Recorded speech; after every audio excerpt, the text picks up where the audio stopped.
Katana, 2's better than 0, man. How are you?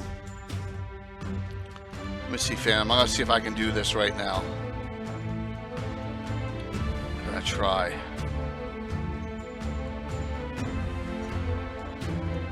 Well, multitasking here.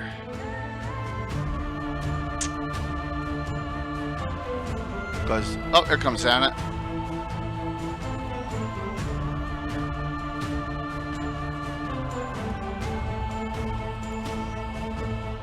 Hello. Hello. So let's see here. Setting it up here. There we go. Tim's probably gonna hop on at some point. Okay. Yeah. Yeah. So can you hear me? Okay, that's good to hear. Phantom, I should have gotten your VIP. It should have worked. There we go. It worked. Awesome. I'm glad to see that I got that set. Without too much trouble. So.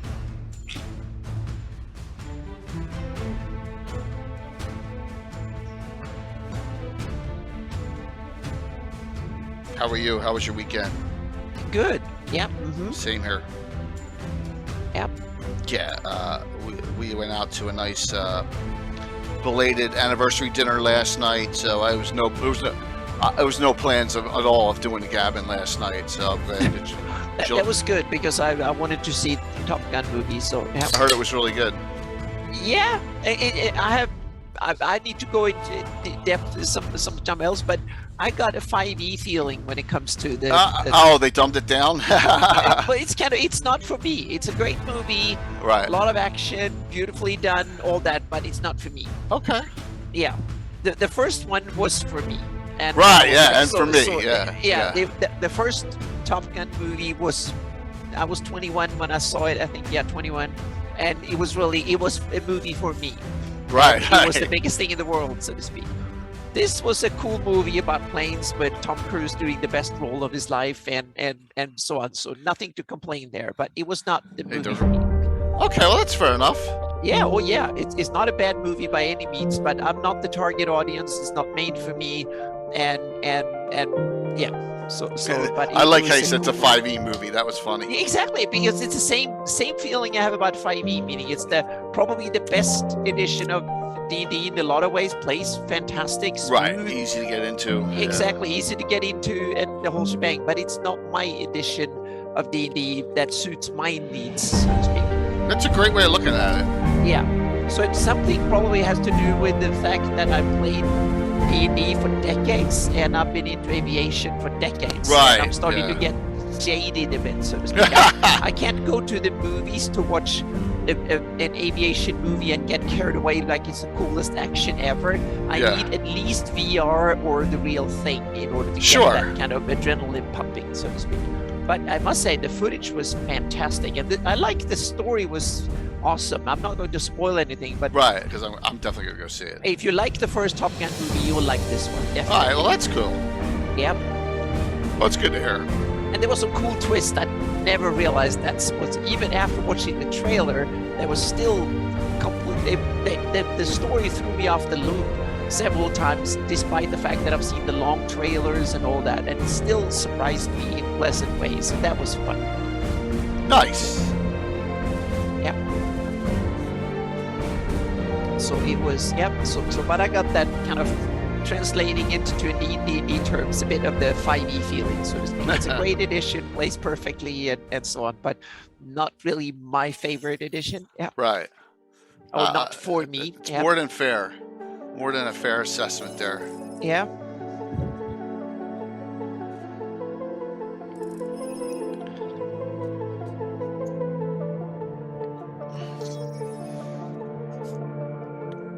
I got lucky. I came across my in-depth Hommlet TEE notes, not knowing where they specifically were.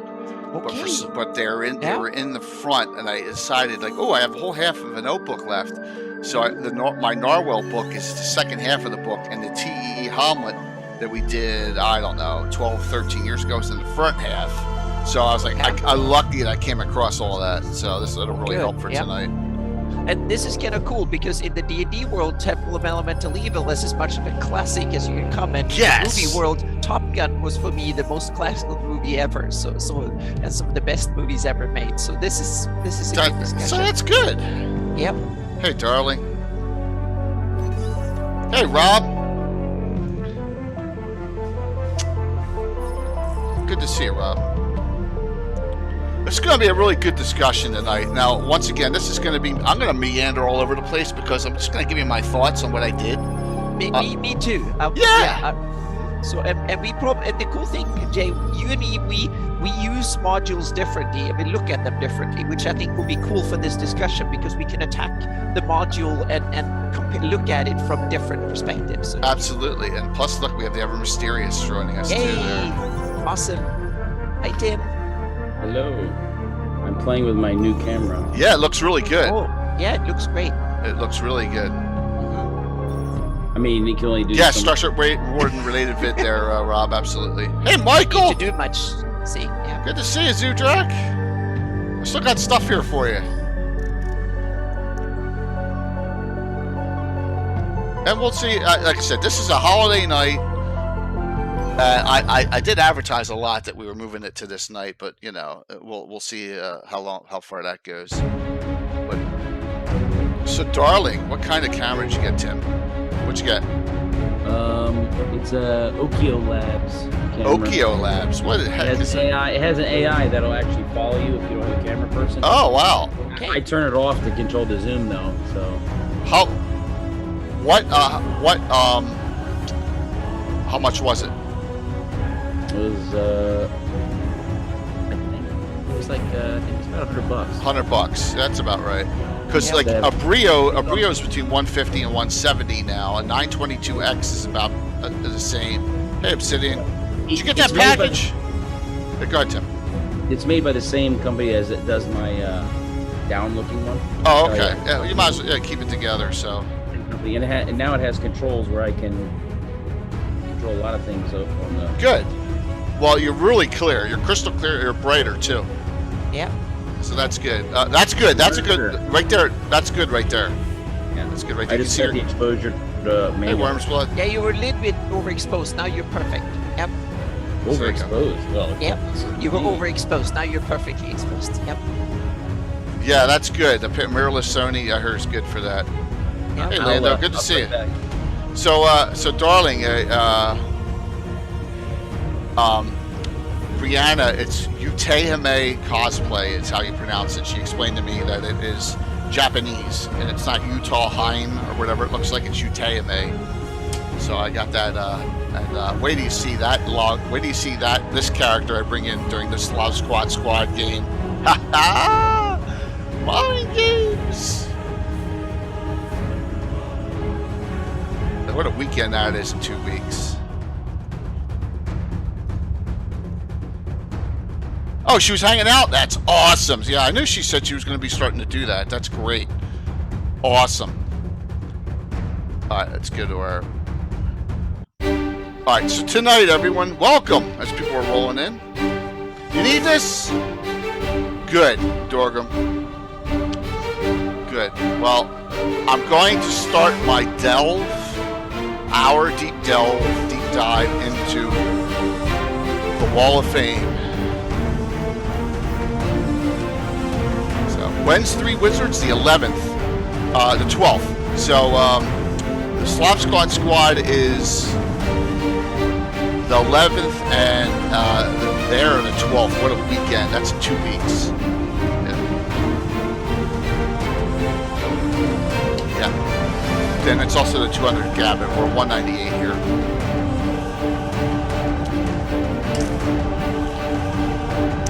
Village of Hommlet, Temple of Elemental Evil deep dive tonight, everyone. Please note, I'll say this a couple times. Spoilers will abound tonight. And, yeah. There's not much I can do about that. But that's okay, because a lot of you want to give me some DIM ideas. This will be a good start to this week. Techno 346, just follow.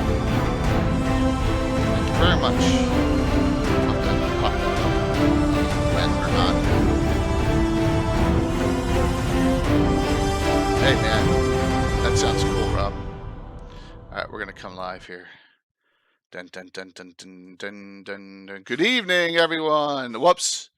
Because everyone came on after I started. So let me straighten this out. I'm J.K. Lord Gazumba, and with me tonight, we got a treat. We have Anna Meyer and the ever mysterious Tim. Let me. I usually do pre-straightening, but this time I got to do post-straightening here. That's okay. That's it's Zoom. The wonders of frickin' Zoom. There we go. Jay, I'm a little crooked. Can you fix that? So, how's everyone doing? Everyone enjoying their weekend? Mm-hmm. It's good to hear. Yeah, it was pretty nice. No, Michael, I can't. I guess couldn't do North Texas. I couldn't do it this year. Just wasn't in the cards. Are you going? I couldn't. I just just too much going on family wise and stuff. Yes, yes, professional streamer. But yeah, I managed to catch gold. yeah. Yeah. Well, I'm sorry to hear that. Tim looks I 3D tested it, though. yes. Tim looks better now. You can see it's like it actually looks like the background on Tim may not be real, but it is, which is even more spooky. So, yep. I had a free week since our game Thursday of nothing as far as Twitch. I may have lurked here and there, but no, I just and I didn't get Katana. How much did you get done in Altamira? And I had like 2 pages done of writing, and that was it. Because I needed a rest. I needed a break after we had 5 streams a week before, and I needed it, and it was nice, and the weather's been great, and so it's nice to have a break. And now we're back on the swing here, so we have some fun things that are going to be going on. So my wall of fame, everyone. If you've been to my house, you've seen it, and it's 24 adventures, and we kind of voted on it. It's an early Gabbin. I think it's number 8 or 9. I need to pace myself. Yes, just like Bill Murray says in Stripes, I'm pacing myself. Yeah, absolutely. Let me pop that up here real quick. So, and this is where we're going to go tonight. And I don't know if we'll do all of these, but we're going to do some key ones, right? And here it is. So, Hommlet's the first one. Row 1, upper left. You got Temple up here. You got Keep on the Borderlands, Bone Hill, Tomb of Horrors, Tomoacon, and then you got 3 that are in the corner down here that aren't TSRs, and we're going to talk about 2 of them next week. As Tim's huge on them, Dark Tower and Fortress Elendar. A lot of people know Dark Tower is coming out by a re-release by Goodman, so it's a perfect time to do that. And then we got some other classics: Ghost Tower, Shokanth, Tharisden, all the 2 of the U series, G1 to 3. Hey, Sean, thanks. Oh, we may get a hype train here. Tomb of the Lizard King, Demon Pits, both Ravenloft, Egg of the Phoenix. A lot of people don't know about that one. Ravager of Time and Baldur's Beacon. So we got a lot of good ones. So, hey, Bones. Hey, I am taking care of myself. I am. I had a great weekend. Thank you for all the follows. I had a wonderful, wonderful weekend. Had my belated anniversary dinner last night. That was nice. We had a really good time. So here's my question. Are you ready? I know Anna's answer, I think. How many of these up on the wall have you run?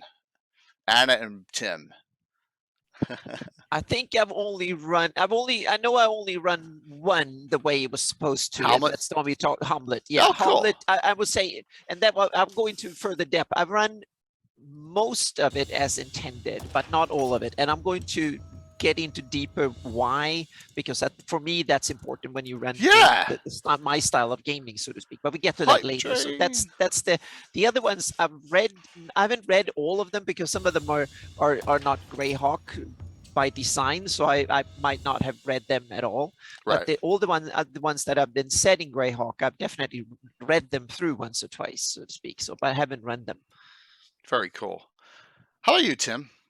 Half of them? I want to say 4 to 6 of them I run. Okay, 4 to 6. 2/3, Yeah. Rob? Yeah.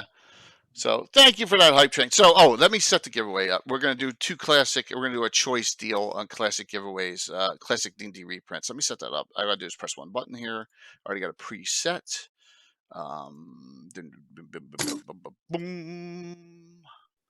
All right, that should get it rolling here. Here's a pile. We'll get your choice of two. We got Ghost Tower, Quagmire, Veiled Society, Swamp Light, Tomb of the Lizard King, and Endless Stare by Ed Greenwood. I got 2 Veiled Societies in here. Then What Evil Lurks, The Crucible of Freya, and the Book of Taverns. So get your choice of 2 there. Thank you, Phantom, for doing that and getting us over to level 1. So I always wanted to say in a discussion, oh, thanks, man. Thank you. I always, Alhawk, good to see you, wanted to go and just chat about, I ran all these, right? I've ran them all. But how they affected my campaign and how we tweaked them and and when you're talking about a campaign, you're not, I ran them. And when I was a kid, Tim, we just ran adventures, right? We just ran them. We just ran them, and there was no thought into, well, what's going to happen here or there. But when I got to 1980, things changed. Yeah. You know, I think that's a natural good part of a DM. It's good as a part of finding your way as a DM, you should definitely run published modules, both for learning technical tricks of encounters and finding stuff, and to build your DM skills without having to figure out all the adventure hooks and all that by yourself. Yeah. And then you can kind of progress, and also as a way of finding your style as a DM, so to speak. And then running modules might be all you want to do as a DM and all your group needs, and then you're fine, just continue doing it, or you will evolve one way or the other, so to speak. But you should definitely try it, and they're good for other things than just running it, so to speak. Modules are good for other things too, besides just running it. So I want the audience to be interactive tonight. Please feel free to input your thoughts and ideas as well if you've run these. There's no problem with that at all. So I said to myself, where do I want to begin doing this? And I was like, let's begin with my favorite of all time, the Temple, because it's so. And I'm going to do this. I'll do this twice because we got 45 people on. Hey, Naz. All right, and Anna's going to laugh. We are talking about this. Okay, we will not talk about this ever. Okay. But I had it here so we could talk about how bad this is. We're not talking about this. No. I had it. I brought it on my shelf, so I had it here just in case. This, yes. This, no. All right, I'm not going to throw it down. I think that Return to Temple of Elemental Evil is worse than Highlander 2. Yes, that is saying something. If it's worse than Highlander 2 to Quickening, that is saying something. Absolutely. So. You're running the 5. That's okay though, Lando, because it's still the original Temple. Yeah, of course, I'm trying to summon Josh, and Armin will tell you too. Armin started running Return, and he said he had all these problems with it. So, yeah, that is awesome to hear, though. All you gotta do is take the old Temple and just rehash it a bit, which I did. All right, so let's start at the beginning. I'm going to really reminisce with everyone here. Back in my day. Tim, this is the glory days, the early glory days. Look at the numbers of the adventures. Okay? All right? Ravager of Time, 30. Baltron's Beacon, number 31. Hommlet. Now, I had run Hommlet before I started logging adventures. There's Nulb there, and then coming up with this. So this is the first era we're going to talk about. This is number 38 and 39. Is the weekend we spent. Oh my gosh, GM Workshop, awesome. Great to see you. This is the weekend we spent in Fairfax, Virginia, Tim. Remember? Yes. And you ran the adventure that killed everyone but Gazumba and Fensick in the first round. So, GM, thank you. Thank you very much, man, for the raid. It's great to see you. Please, everyone, give GM Workshop a follow. He's a great streamer. He's on some off hours, which is really cool. Like, he's on early mornings, too. So if you're a morning person, you can catch him a lot, which is really neat. So, and remember, everyone, we're doing giveaways. We're doing at least one. We're doing at least, and you'll get your choice of 2 classic module reprints. You just got to be on the claim. I'll send them. Roughly anywhere in North America. There's a whole bunch of them here. So please feel free to sign up. And good to see you all. Oh, you haven't? Well, Dragon, you're in for a treat. Real quick, my name is Jay. I've got Anna Meyer, the great Greyhawk map maker, and my real good friend I've known for 40 plus years, the ever mysterious Tim. And I'm an old school Greyhawk D&D. My campaign is 42 years old. We're on adventure number 957, 3,200 sessions coming this Thursday, and we talk a lot of Greyhawk here. Yes, that's Tim. Yes, Tim with the entire arsenal behind him. Yes, that is Tim, and that's nothing compared to the rest. But Tim and Anna are both ex-military, just so you're aware. Mm-hmm. So former military. Former military, yep. Both retired. Yep. Retired military. So retired. Yeah, both retired officers, which is awesome. So we're going to reminisce. We're going to go in depth with two classic adventures right now: The Village of Hommlet and Temple of Elemental Evil. And thank you all for hopping in. This is not. Don't worry about edition. This is not an edition talk. So this will fit whatever edition you're playing. All right, so that's 1986. This happens. Okay. Look at the other ones. You got Ravenloft. Cavalier School, by the way, Anna, is the founding of Altamira. Okay. Okay, number 39. This is how far back we are in my log. Mm-hmm. We also have Tharisden here, the Lost Island Castanamir, Destiny of Kings. That's our published adventure. Ravenloft 2 is on here. Egg of the Phoenix is on here. So I just wanted to show that early on, we played some unbelievable classics back in the day, and I'm running roughly 50-50 custom, right, Tim? About custom 50 and published 50 at this point. Now it's more like 90-10, custom to that. Yeah, Goodman Games is coming out with some great stuff. So hey, Jack Bull, good to see you. Original Ravenloft is so here's where the discussion comes from for the Raiders that came in. Here's my wall of fame. It's in my house, in my basement. These are all real modules, by the way. And you see Ravenloft's on there, Ravenloft 2's on there, Temple of Elemental Evil, Hommlet. We're gonna deep dive into two of these tonight. So these are like 24 of the best published adventures we've done in our 950 some adventures. In our opinion, right? In our opinion. Our opinion only. Hey, Michael. Yeah. How long between each of these old adventures are we looking at when you're looking at your numbered list? Oh, for that, we're talking, this is 80. Those numbers, that's 86. That's 86, Dorgram, that we're talking about when we ran those numbers. That's number, like I'm on 957 this Thursday. That's 8. Yeah, absolutely. This is 1986. This time is. Okay. What? Gotcha. He means how much time between the adventures, I think. That's what he was saying. Well, hard to say. This year, this is probably over this cycle here. This is probably comprises, I'm going to say the beginning of 85 through mid 87 is a guess. That's a guess. Because college is going on at this time. Senior we were high young school. and irresponsible. There's more. Yeah, yeah. Where is Vault of the Drow? Well, Vault of the Drow's on there. Yeah. Vault of the Drow's on there. Absolutely, it's on there. It's the original. Lower left hand. There it is. Second. Dark Elf. Bottom row. You got G1 to 3. Then you got D3 right there. Vault of the Drow. It's on there. It's down in that picture. Absolutely. The definitive work on the Drow. Yeah.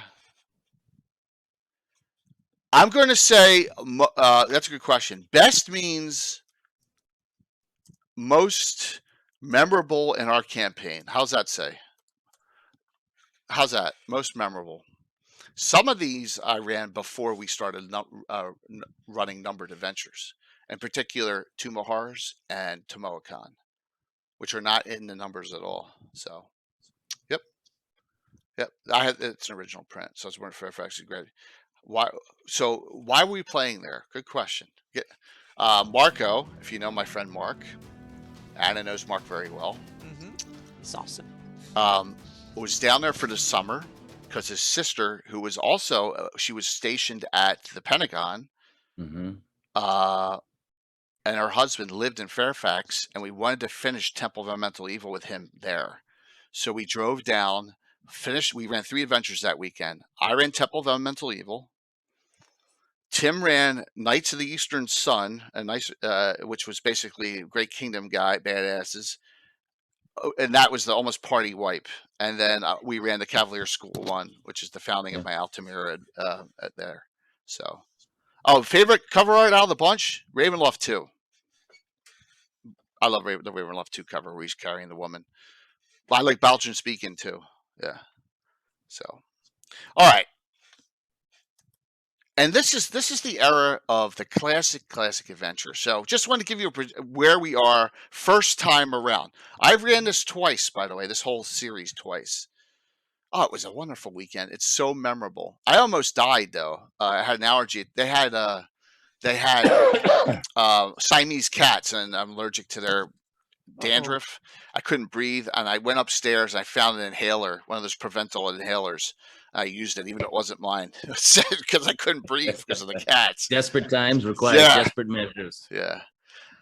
So when you run Hommlet and when you run Temple of Mental Evil, this is time 1. Now, yeah, it's a close call. Time 2, 10 years ago, I decide a lot of our base players, Bill hadn't played it, and your dad hadn't played with us, Tim, at this time. Hey, Ravenloft's a good cover too, man. They're all good covers. So here's time 2.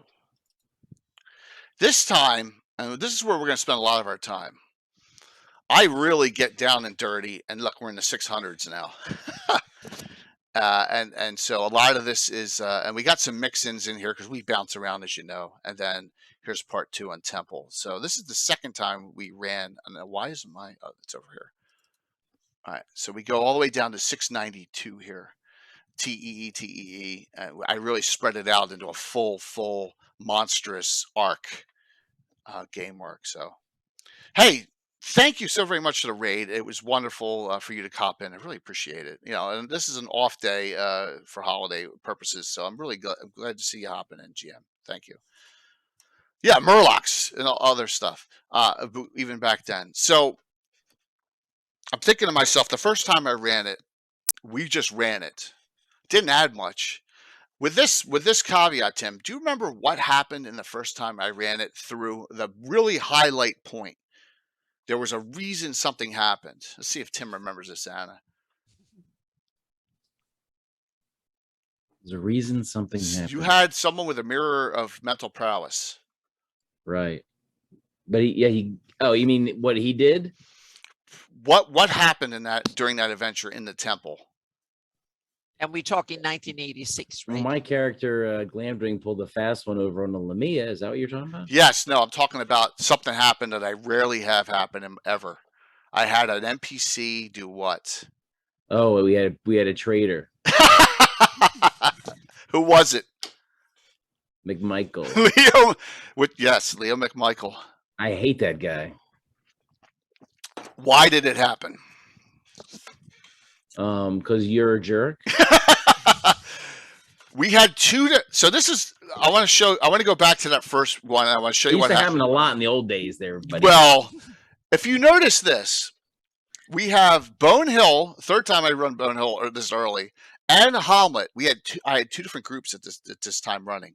I had Tim. I had Walt. I had a couple other people playing, and Alan. The other group I had was Marco, Wayne, and all those guys. Remember at that time? Right. So I was running 2 different groups at this time on different paths. What I did was they both met at the temple and they started foraying in different times.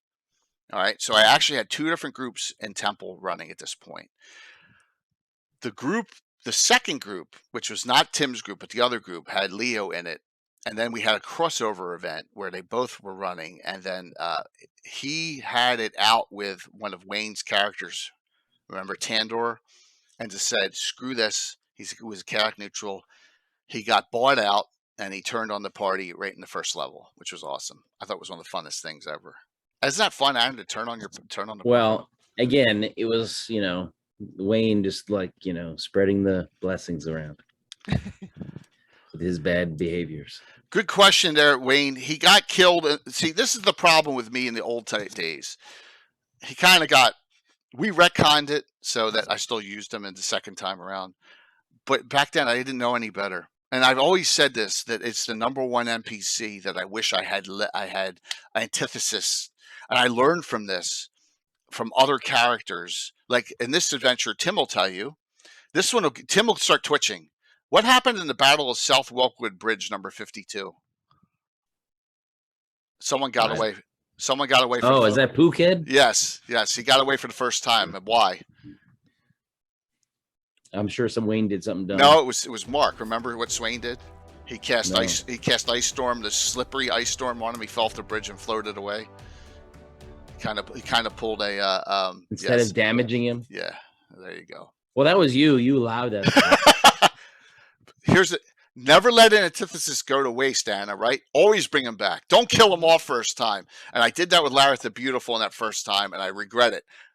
Hey, Scott, it's good to see you. But the second time I learned. So this is some things about learning as well with this. So early on, this was great. We had a lot of fun. And we'll get to this because I'm gonna like talk about both. But the first time, let's just get to it right away here. Let's just get to it, Anna. What do you think? Okay, so I can get this out there. Let me go to Hommlet. Where is TE? I know I have it in here. And Temple. Okay, here we go. Here's Temple. All right, let's just get this out of the way. Let's go to the third level. Deep breath. Oh man, was this a Juggernaut? No, the Juggernaut's on the fourth. All right. Right. I had fun with that one. I ran it at college. Ran this at college, and yeah. Oh, the Juggernaut. Yeah, this is the first appearance of a Juggernaut too. So I'm looking here. Pleasure Chamber. I should have known the number ahead of time. I apologize.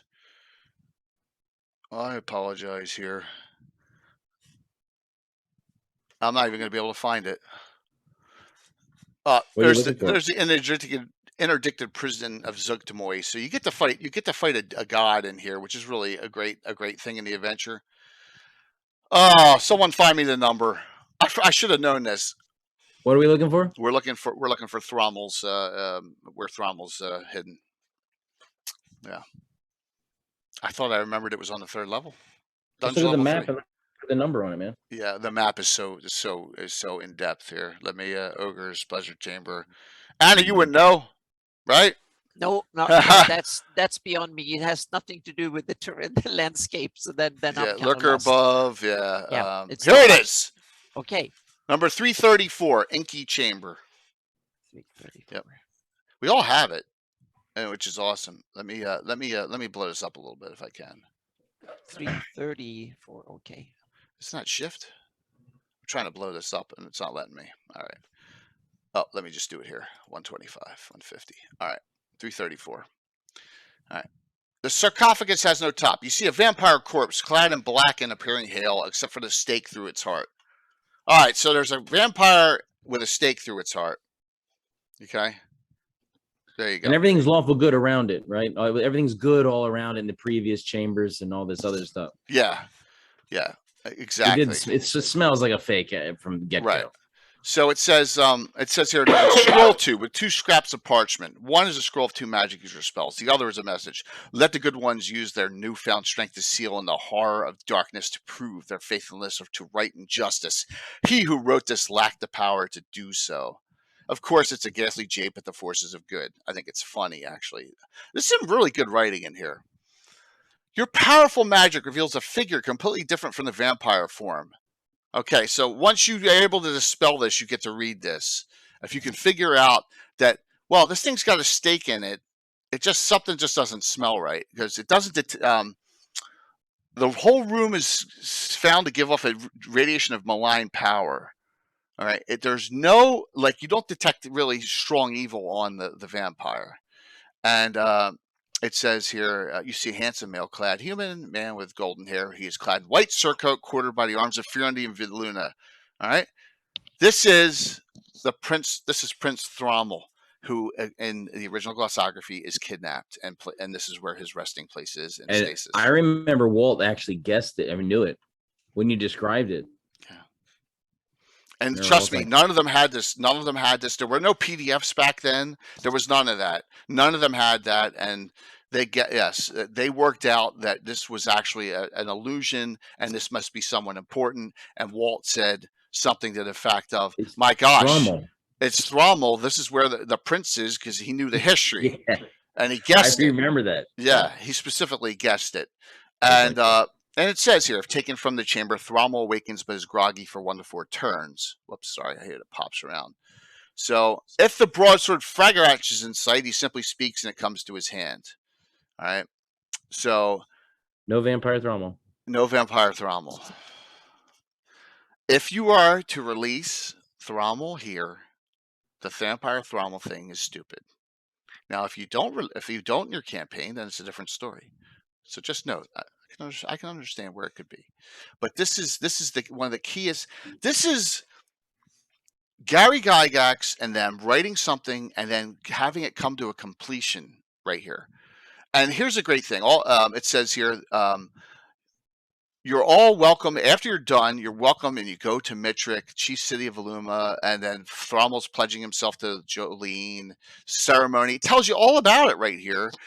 You're given magic items. One of them is also the most worthy character is given another final word sword, and he receives the broadsword Scather, also detailed in Appendix C from Prince Thrommel. So a second final word sword Scather is given to whoever. And we played Dark Elves back then because 80, the Under Decana came out. So Walt's Dark Elf Devitt, who's neutral good, Cleric Mage Thief, got it.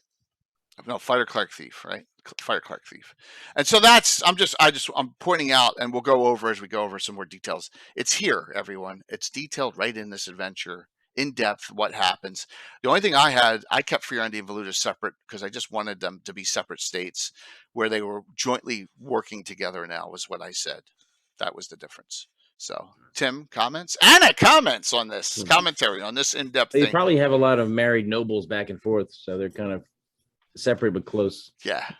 So, to me, it's interesting that this was then, and now I'm going to do one of the few references to the return, meaning it's interesting that they assumed this was not going to be resolved in the first, so Montecook saw this as unsolved, that the thing will be there, and then he kind of misinterpreted or something. So it's kind of, this is interesting. I'm definitely going to look into how I want to unsolve, because I left Thrommel an unsolved mystery in my campaign because I wanted to make something of it. Now I'm going to reread this and weave it into my campaign arc later on, so to speak, and use this knowledge, so to speak, because we kind of left it unsolved. So yeah, and that's okay.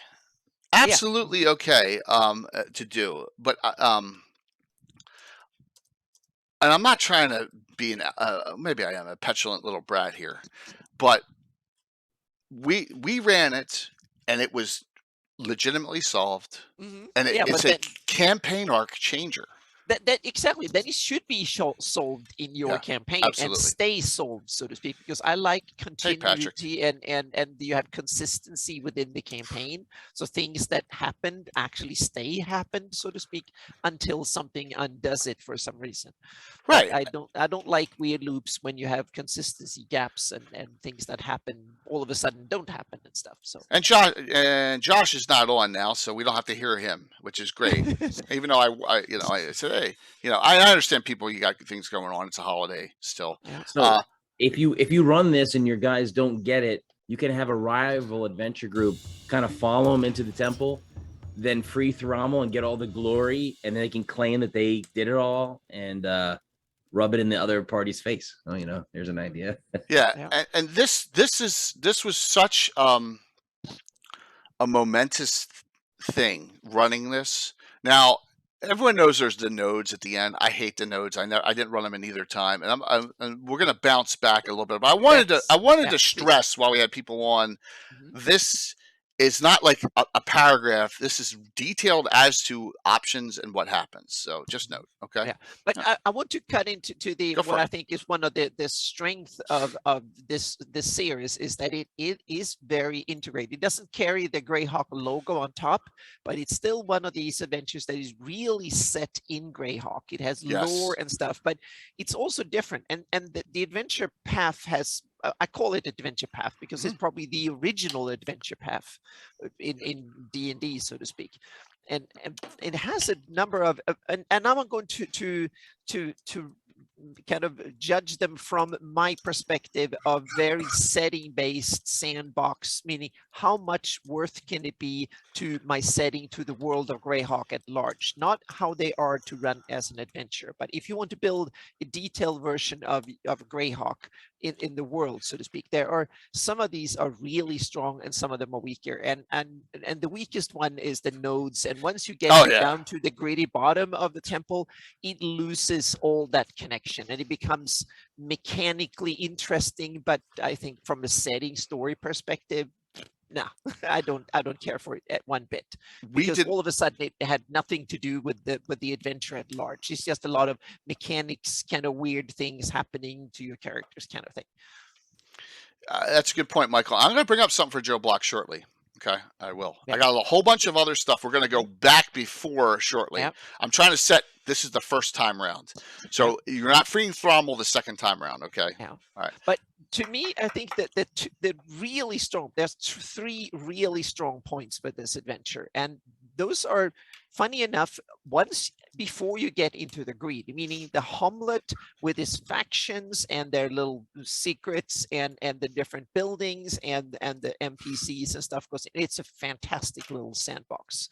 It is great. And then you have going to the moat house, which when you get there and stuff, it also makes sense. It's placed in the world. It makes sense from the overarching story and so on. It makes perfect sense and it's reasonably built.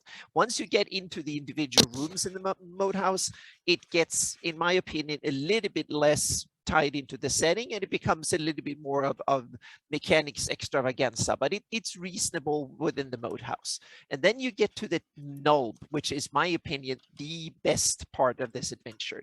Nulb is fantastic. It has some wonderful little nuggets. It has a cool backstory that is tied into the greater setting. That backstory is only mentioned briefly in the adventure. So you can definitely use Nulb and develop it further for a bigger picture down the line, so to speak. So you only see it briefly, but it has all the abandoned buildings, the herb thing, and stuff like that. So Nulb is an underused gem in this adventure, but it absolutely is. There's a picture. Yep. So it's fantastic. And then you have the next, I think, really big strength, and that's the outer part of the Temple Elemental Evil. That is the little guard tower. That is the courtyard. There is the getting into the temple, the doors, and the first level, kind of the temple itself before you get into the dungeons. Those parts of the adventure, I think, are, from my perspective, because they are based in the setting, they make sense, they have lore, they have NPCs, they have history, they have culture, and a whole bunch of stuff built in. They are fantastic. And I think everyone who's really invested in Greyhawk should read them carefully, make note of them, and they're good by themselves. They're great, but they're even better as platforms to build even bigger stories that you can tie into them, so to speak. And then you start getting down into the temple. That's when you have little gems like Thrommel and his swords and stuff, and then you have a whole bunch of other stuff that just are mechanically great. You can have wonderful adventures, but it doesn't tie into the setting one bit or the story, really. That's my overarching meaning. It's a wonderful adventure, and then it's a lot of filler in it from my perspective. And great points, Anna. Tim, any commentary on the first time around through? They banished Zugtamoy, but not permanently, and they did some fighting, but they really didn't. They didn't do anything with the Orb of Golden Death, and that was kind of how I rebooted it all those years later. Any comments on that? Well, Nulb is a great place to mix it up when they're not quite ready to go in to the temple proper. It's a good place to have a little intrigue and violence.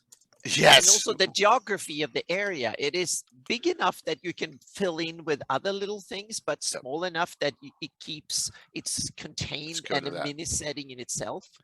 There you go. So you have it's about 20 or so miles from one end of the mini setting to the other that the adventure path covers.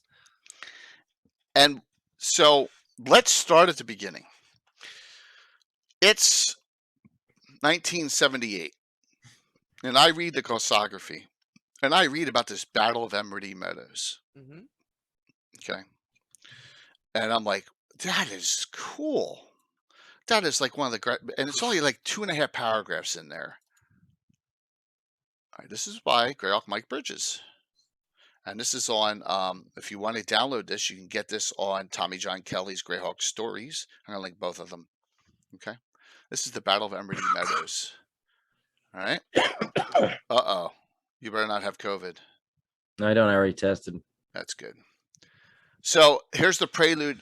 So this is all written up by Mike, and it's set so that if you want to do this yourself, you can. There was a 4th edition adventure. It came out in Dungeon. They did the battle. I liked it. I like Mike's better. Some stories about what happened here. So what do we do when we first playing when we were kids? This is before I knew Tim. I only knew Alan and a couple other friends at this point. All of our first characters, well, of course, we participated when we were 17 years old in this. So this is where we started. Battle of Emory Meadows right here. And this is like, as you can see, who led? Prince Thrommel. Led Marshal of the combined armies of Fury and Valoon and a renowned paladin. So Thrommel himself is leading the armies. This is pre the temple coming out. And the story, this is the Gygax story. This is like the main plot line at the very last big story before the campaign setting comes out. So this is 569. The campaign setting comes out, what, 570? In that time frame, between 570 and 573. They captured him pretty fast. Yeah, absolutely. So, and this just gives you the background on it.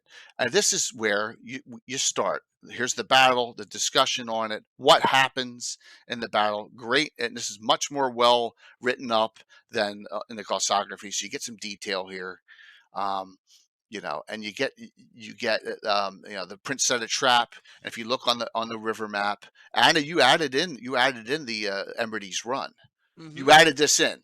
Yeah, and there's a little bit of a misconception because there's like spelling errors in the names between different products that kind of caught me off guard, and I realized that afterwards. So I'll have a look in again and see what we can do. So to try and see if it's a possibility to keep both of them and kind of place the battle more precise on the map and stuff. So North Common and East Common.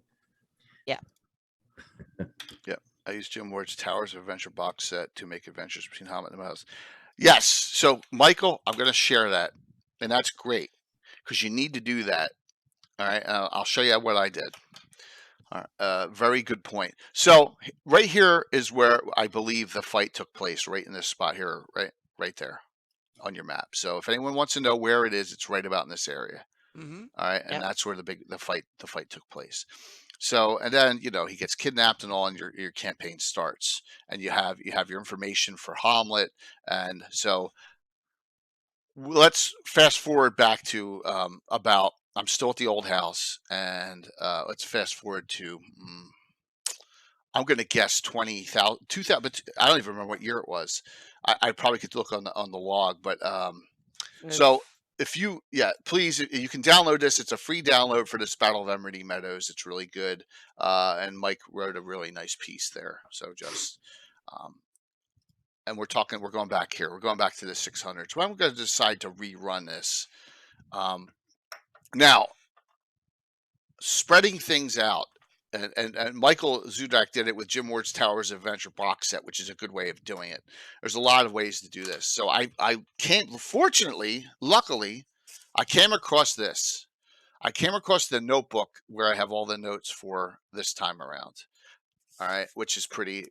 I was shocked that I was able to find this, but it was hidden. It was hidden in another. It was in the Narwhal. It's the front part of the Narwhal book for some reason. I used. I guess got cheap on. Notebooks are expensive. I don't know. So, I was lucky, Tim. So here is some pictures. Now, this is right at the beginning of us stepping it up with visuals. All right. Here is the map of. I'm going to show you some things here, which maybe you'll be impressive, maybe won't be, but you have your Hommlet map. Here's your Hommlet map, the iconic blue Hommlet map. Here's the Tower of Rufus and Burn, right out here, and you got I'm sorry, it's right here, Tower of Rufus and Burn, and you have all these others, other places, you know, Stonemason. It says the temple's this way, you know, also the moat house is that way, but you got like the village elder here. You got all these buildings in the Welcome Wench.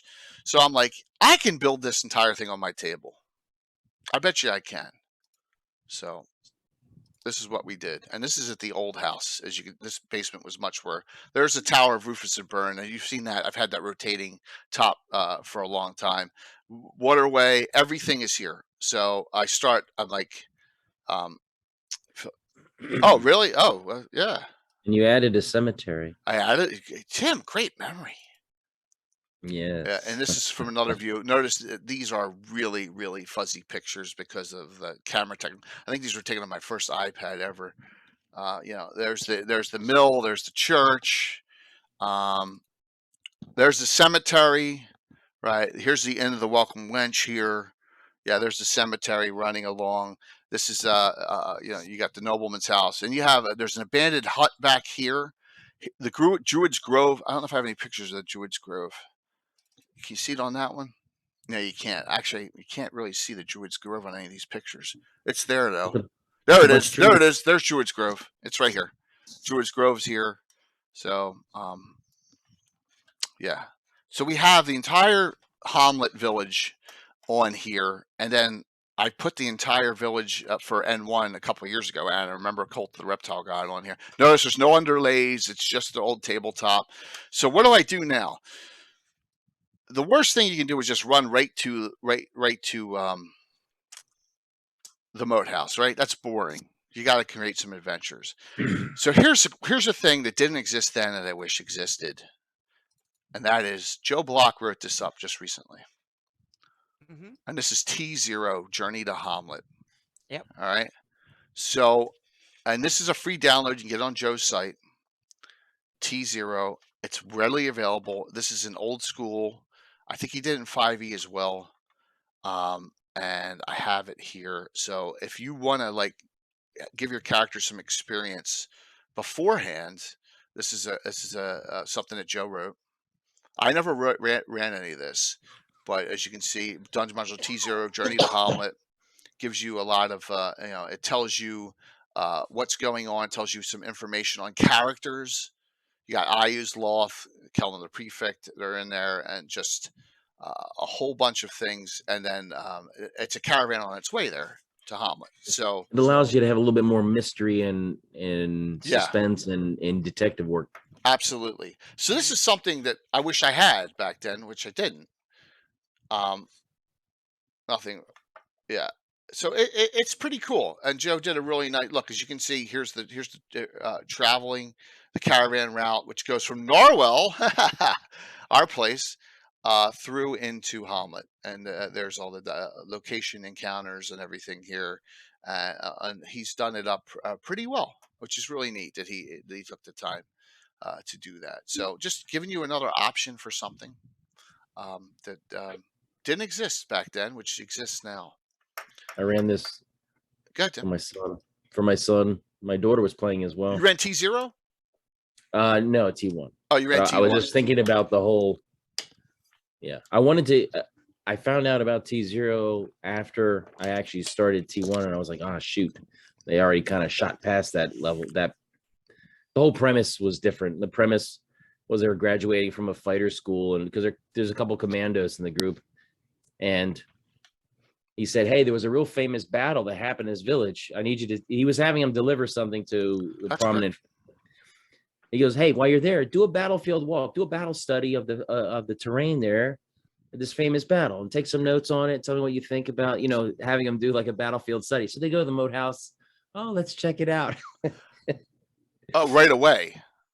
Well, no, they came and delivered, and then because they knew they were there, but they were going there for like a little academic exercise to go check out this old battlefield.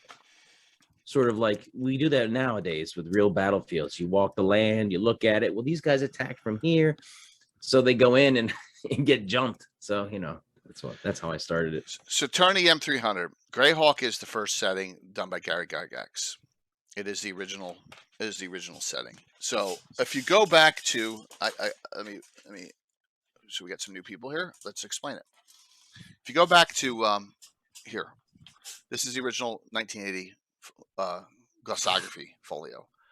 All right, this is what came out then, and it's got the setting. Forgotten Realms is Ed Greenwood's. Ed Greenwood's a great friend of the show and everyone. Ed plays in my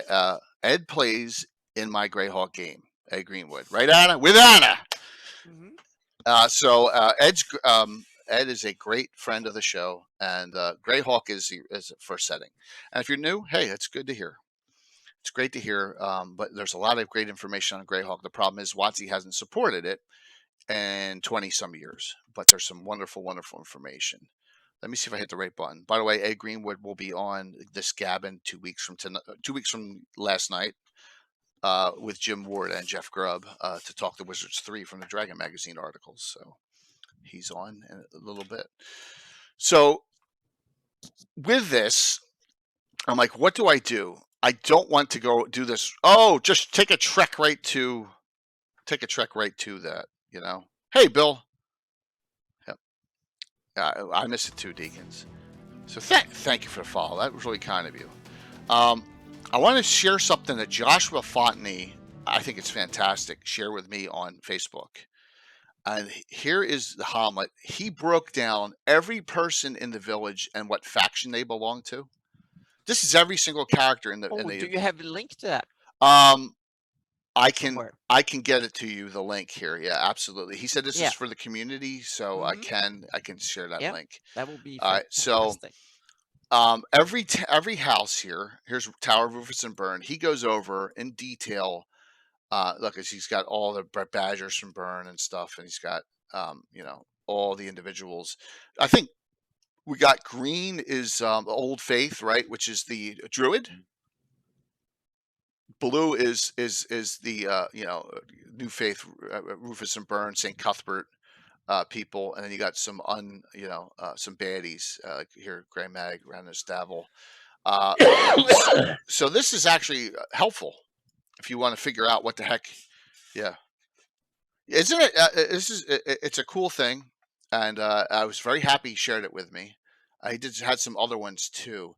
I believe it's either old school TSR or it was first edition D&D. I will get everyone the link. He linked it for me in a second. I'll take a look. So there you go, and that helps with that. Thank you. Yeah, isn't that really cool, Michael?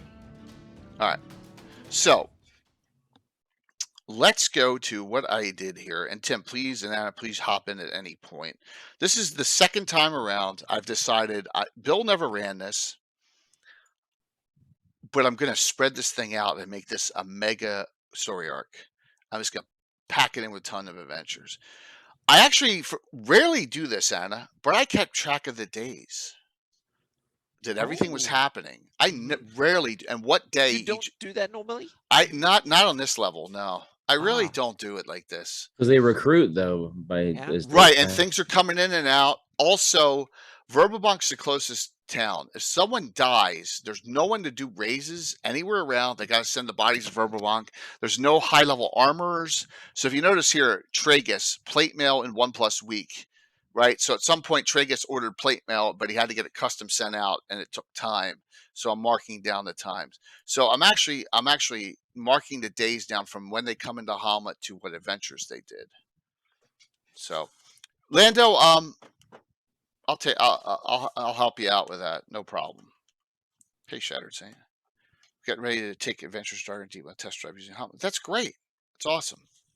Like I said, this is editionless, so first edition, fifth edition doesn't matter. Pathfinder doesn't matter what game. All right, so here's my notebook. So we go to the first adventure, which is Troubles on the Road, right? Also, notes. This is years after my first running of this, so people are older. Elmo's now 59. All right? Married with 3 children, still, I can barely read my own handwriting. Still a big backcountry, works for the Viscount of Verbobank. The end of the Welcome Wench, Osler Gundegood's now 72. He's a widower. I've updated. I've updated some things here. Some people are higher level. I've gone and I've updated Hommlet to this newer time frame, and also gone through, added a couple new characters. You always need new characters. So Black Jay is here still. The Church of Saint Cuthbert, Turgon. He left about 10 years ago in a scandal for divers. So now Calmer is now in his 50s. He's taken the place of Turgon. So I've done all this. I've updated it to, and you can do that too. It just depends. Jeru is here. He's a ninth level druid of Alana. He's allied with the Swan Maze of the Gnarly. Just some changes made. Let me see here. All right, Jeremy Drake, Lawful Neutral Inquisitor. I'm using some of my custom classes. Village Elders passed. Eldest son was an adventurer, and now has taken his home and taken position on council, and he's a bit of a douche, as Bill will tell you. You can't have everyone just be nice, right? In town. So, yeah. Yes, the graves are important. The graves is important is one of the adventures we did. Bern and Rufus are now both 9th level each. They're in and out very infrequently there. The Castellans running things. Other personalities. Zert is still here, higher level. He wasn't killed in the first one. And we got some other. I got some other characters, including the son of Lisden, Tim, Lawrence Reinhofen, your favorite Lisden, the bounty hunter, and he's a Shadow Mage bounty hunter. So I've added some people in. I've added some baddies. I've added some. I just made some slight changes.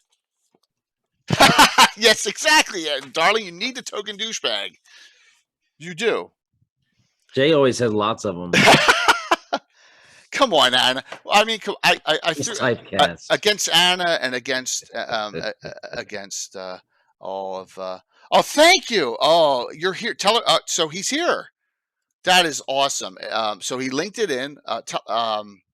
Thank you so very much, Joshua. Tellerus Cassie I think is Joshua. So who did it? And there's your link to it. Thank you so very much. Very kind of you, and great to see you here. And you did some excellent work on it. Excellent. Very kind. Elmo's still here. So what I've done is set up some things. Micah Evander will flee to Nulb when he breaks out of jail. Will join newer pirates. So there you go. So when they get to Micah Evander, he's going to head to Nulb, and I prepped out stuff. Here's the first one: Bandits on the Road. All right. So my first adventure has the lieutenant of Burns and Rufus's place. Just want to go out and deal with road bandits that are causing problems, and they could be related to Nulb pirates or not. That's up to you. So that's the first adventure there that we've done. Thanks, Patrick, for doing that. And Michael added in adventures. Tim, tell us a couple of adventures you added in. You said you added a couple into Hommlet. Yeah. Well, mostly no. I mostly Nulb. Oh, you added in Nulb. Okay, we can talk about that when Nulb comes up. Yeah. Oh, yeah. I don't remember the college one.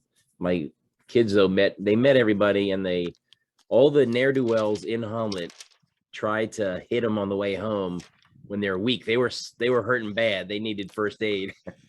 And so they were trying to roll them and take all their stuff, which they almost did. But well, just note the following. Yeah. There's no right or wrong way. Right, Anna? There's none. No, it's your game. On the style and what your goals are with the game, with your game. Absolutely. It's your game. And as you can see, I have right here Troubles on the Road, Big, Bad, and Bigger. was the next one, which I think encountered an ogre leading a group of orcs and half-orcs that were causing trouble to the south. Then I have Something Smells. Is that the cemetery one? The graveyard's only 30 years old, and it took the place of the tents. Remember, there are tents there. It took the place of the tents. They had a lot of bodies from from fleeing temple pilgrims and other undesirables. Spugnar will dig into the graveyard looking for something. So I added Spugnar, a necromancer, in here. He has carefully placed guards at night so that the area is not disturbed. He will be perturbed if they are destroyed. So there's crocodile zombies and some giant toad skeletons in here. And that's another one I added in. So yep. Well, we're going to talk about that. Hey, Mike. Yeah, I said Crocodile Dundee. I said crocodile skeletons. Because remember, necromancers can animate dead, can make monster skeletons out of, simple things. And Taryn, too. Great to see you both. Awesome. Then we have Sturges in the Attic. Yes, you know what it should be titled, but I changed it. Flowers in the Attic. I didn't say that. Did you say that? Yeah. Yeah. I'm sorry. Big Bad and Bigger. They went out and they found someone dead, and it was a grizzly bear. My bad. It wasn't an ogre. It was a grizzly bear.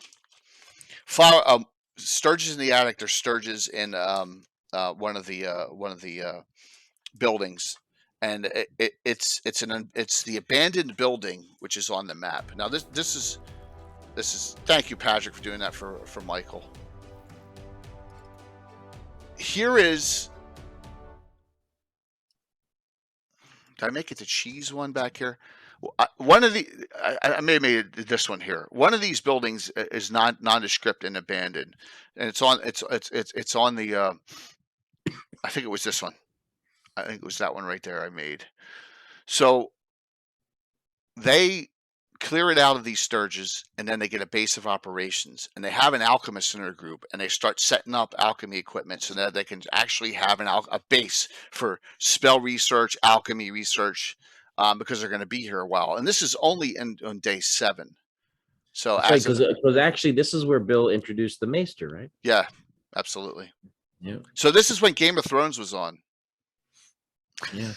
So Bill, guess what year it is if you can. I think it's 2008. Was Game of Thrones on then? No, I think it was after 2010 then. Yeah, after 2010, because I've never heard or saw it in Sweden after I moved here. So it must be 2011 or later. So yeah. So 2 years, 660. I didn't run. I'm not 100% sure. 2011 was Game of Thrones started. Okay. Yeah, well, I'm just guessing on the Maester. I can't. Yeah, I thought we had a Maester. Maybe it was a different. Yeah. Maybe we didn't have a Maester, but then we decided that we were going to retcon it. All right, the Blue Brothers clan, day 8.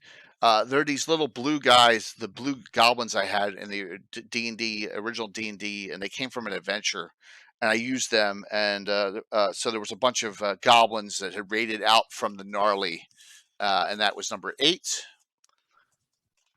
And then we keep on going. Things in the Dark, 10. These are days, though. These are days. These are days. These are all different adventures. Tim is right. We did with the Mega Original at Marianas. Okay, so then it was 2011. Wow, I thought it was late. I was earlier than that. So it was on. I did a lot of adventures then between 20. Yeah, wow, man. Wow. 2011. I like it when people say Tim is right. Very good. Doesn't happen that much. So Things in the Dark, a caravan got attacked, and there were shadows and shadow mastiffs. All right. All still, I have not gone to the moat house yet. Taruko and Holbert, Cobart, right? They are noted in Hommlet. They set up an ambush.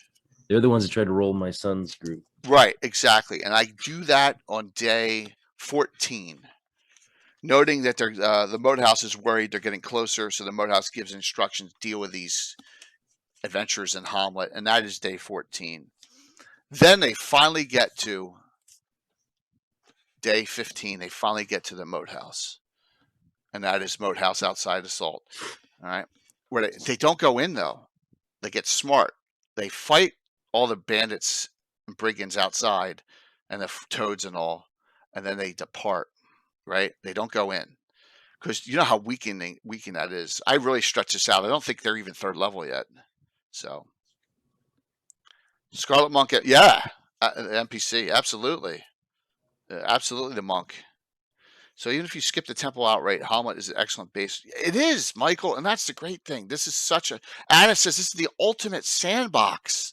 Yeah, right. For being published, I think it's great. Right. It's written It is. to be played in. It doesn't, and with sandbox in this case, I mean, you don't have to run them in, and the encounters in the village, or even maybe to some degree modas, but take the village. You don't have to run them in any particular order. You can let the players explore the village, and there are certain things in the story that you as a DM can play out. There are certain things, certain factions in the village that have an agenda, and some of them are enemies of others and stuff. And you can kind of weave that together as you see fit, depending on what the players do with the characters, so to speak, what the party is doing.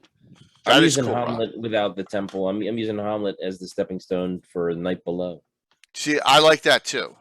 Yeah. You don't have to. If you want to move Hommlet, you can move it. If you want to move the whole thing, call it a different name, like I did with Orlane and made it Lorraine and put it in the Wild Coast, you can do that in your Greyhawk.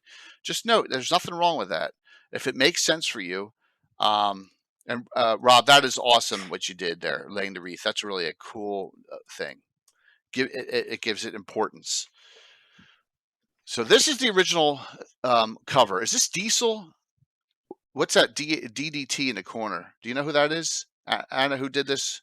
No, I'm not sure who did that, but it's so cool because you used it as a base of art you commissioned. Well, that's what I wanted to share. So it's always seemed odd to me that you could get T1, but so let's talk about that. We'll talk about that Goblin in a second.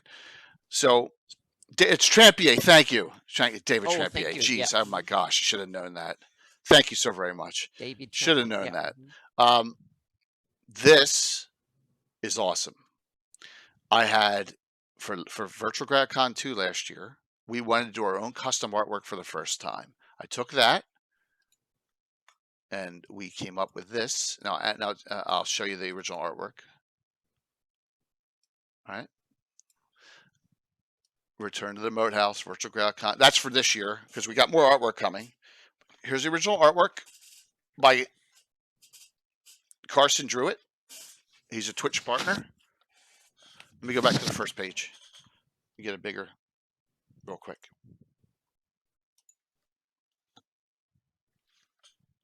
Right, there it is.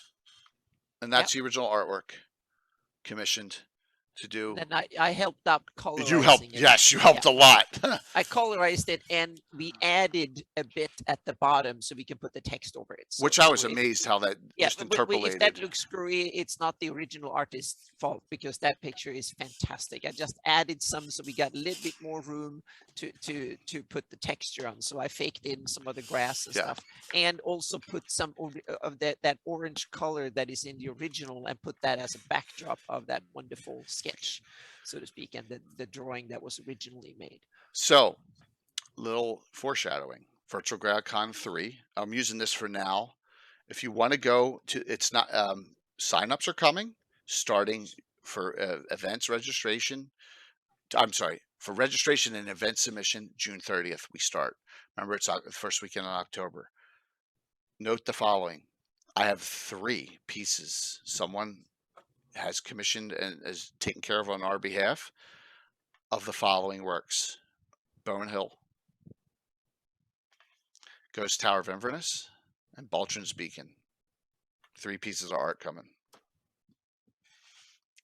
I'm gonna have we're gonna have the audience, we're gonna have the community pick which one they want to be the cover for Virtual GradCon 3, because this was 2, but I'm using this now temporarily for ads. So just note that it's coming, which I think is really cool. So just note, we try and stay old school here, and we try and stay in, not old school. We try and stay in with the wonders of the early Gygaxian era here. Yes, it's going to be really cool.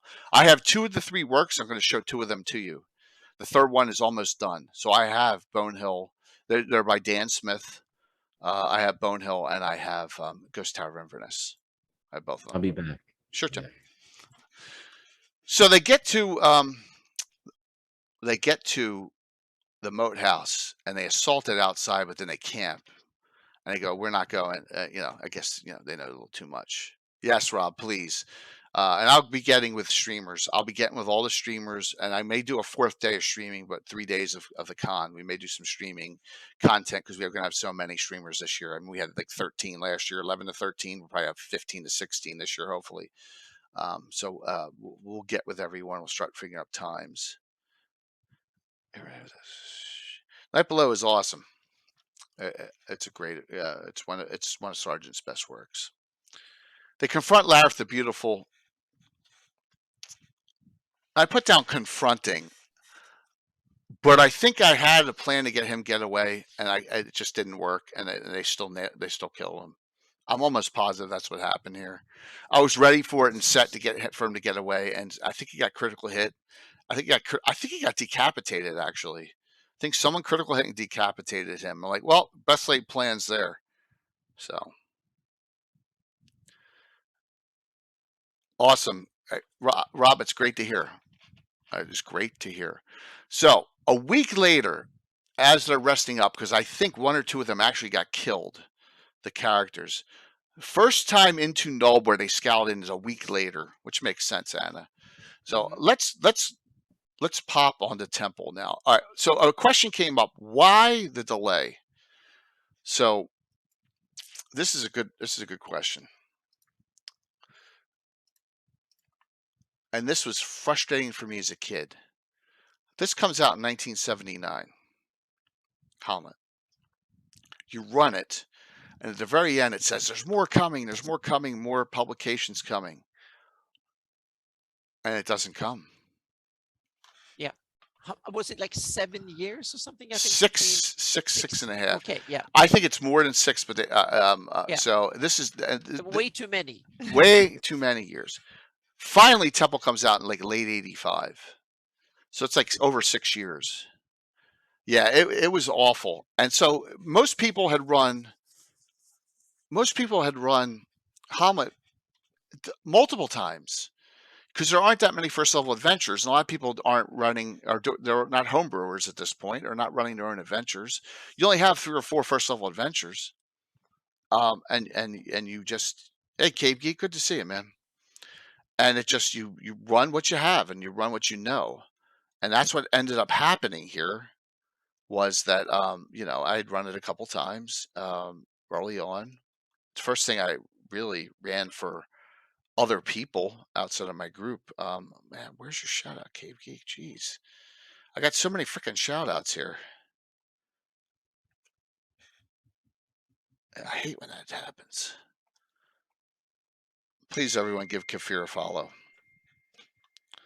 Cave Geek Art. Yep. I'd love to shout it out. Anna, can you shout it out for me? Hang on a second. Yeah. Let's see if I can. Or someone, please do that. Yeah, it was. Yeah, it was. And hey, goats. And by the way, Kafir, Rob Phantom is on. So Anna said that Null was the best part. Now remember, Hommlet's in here, right? Hommlet is in here indeed, and it's identical. There's no changes. They may have a little fluff here and there, but it's really there's really no changes. And that's a great picture too, right here, right? That's a great picture. Sure, appreciate it. I think we must shout out that I think that this whole adventure path is very well illustrated, especially considered that age, the time it came out. It had really, really good production values from the cover art that I think is fantastic.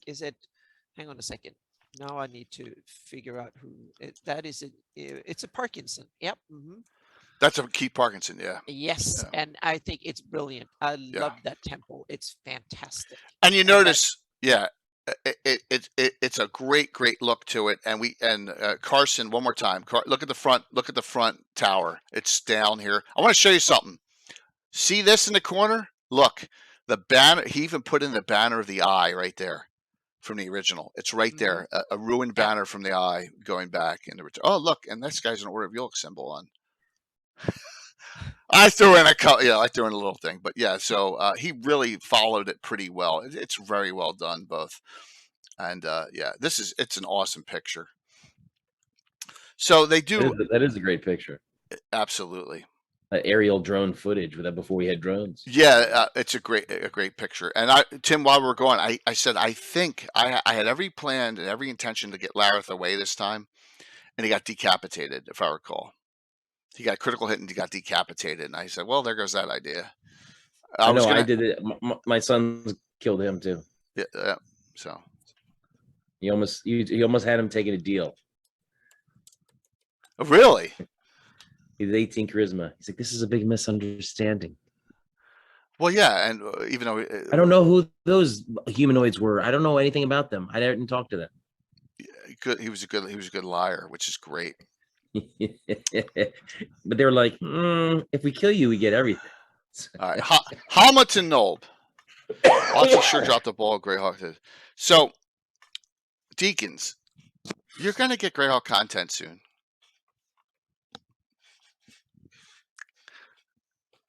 From Anna and me, you'll get some Greyhawk content. It's coming. Be patient. Our Troller Games publication will be coming. It's going to be the first of many. We're excited. It's going to be awesome. So, all right. Here's the interlude. Hommlet to Nob. Nob is very not finished. It's not like Hommlet in every single little place isn't, but there's enough in there. Now, I think Anna's talking about Canonish Yade. Is that what you're talking about, the connection in there, Anna? Which you said there's something. In the beginning, I like it because you have like a Cuthbert temple, you have the old faith, and the Cuthbert meaning the old and the common faith, and it also ties into the meaning the Viscounty is described, and it's like in the outskirts of it, and so on and so forth. So it is set in the setting with lore and culture, and it fits in the bigger picture of things. It's not just like a random cult thrown into a forest or something without any consideration for the rest of the countryside, so to speak, and the geography and politics and all that. It fits in really, really well.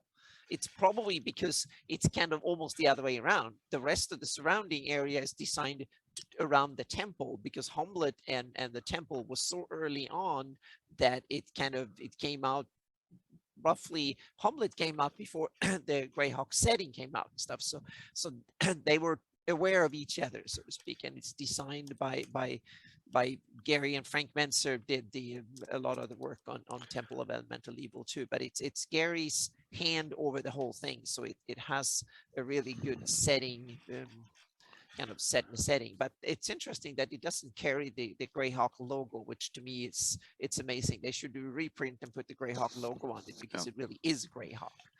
Yeah. Do we know who did this artwork piece? It looks like Elmore, but I don't think it's an Elmore. No, it's one of these that I'm not surprised if that is Elmore. It looks it. Yeah, look at the there's no signature there, in it.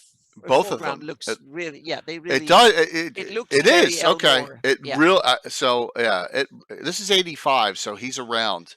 It's Elmore. Yeah. Okay, according to Mike Disney, it's Elmore. Mm-hmm. Probably one of it early then. Patrick, don't go there. I already threw it away already before we started. I already said no. We're not talking about it. So, Patrick. He's good. Yeah. Yes, I went yes, no. So, Elmore with Keith Parkinson is my second pick. Yeah, I really think it is Elmore. Yeah.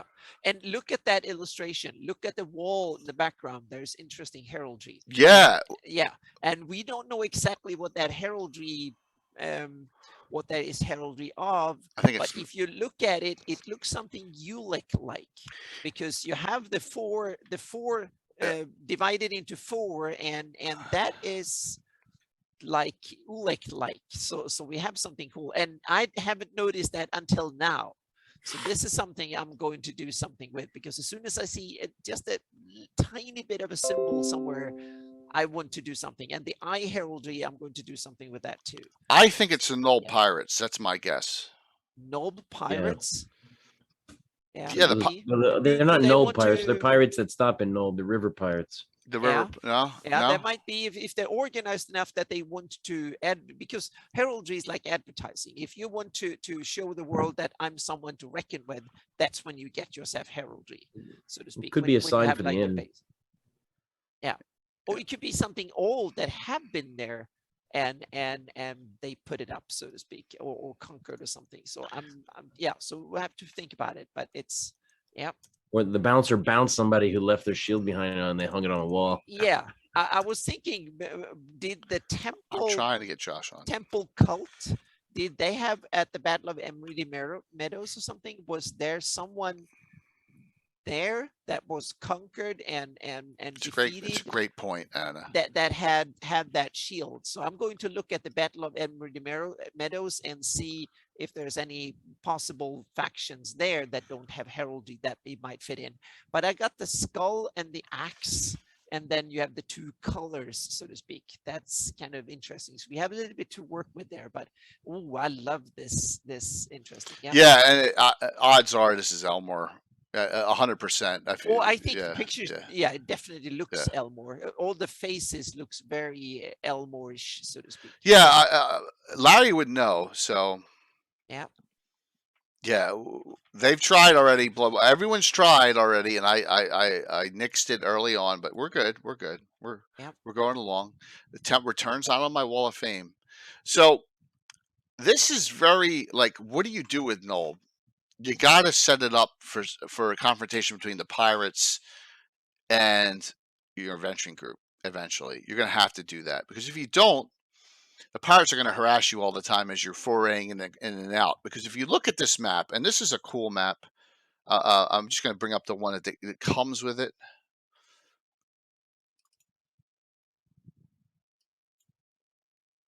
Here it is. Here's Nulb. Here's the temple, right?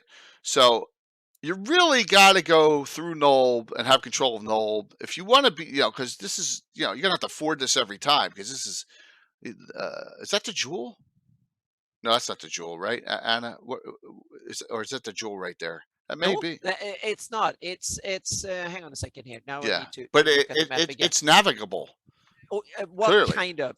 What it is, it's the river that is small. It's the hang on a second. Now I need to. Artansame? No. Hang on a second. We're not anywhere near that scale. I'm sorry. The one, the Nigsburan or whatever. It's a small little tributary to Velverdiva. So it's and here we go into it again, because you have the Emerids run and we have the Emerides run. So and I thought those were two different rivers, but I think it's just a misspelling. So we need to figure out. So I'm probably going to put it Emerides run and rename it that, so to speak. And it's and then you have the Tor fence, or the fence of Tor, or whatever it's called, that are the swamps that are next to Nulb. So okay, so you have it as the Emerides. So but it's the fens of Tor. So you have it as Emerides run. This is the Emerides run. Okay. Mm-hmm.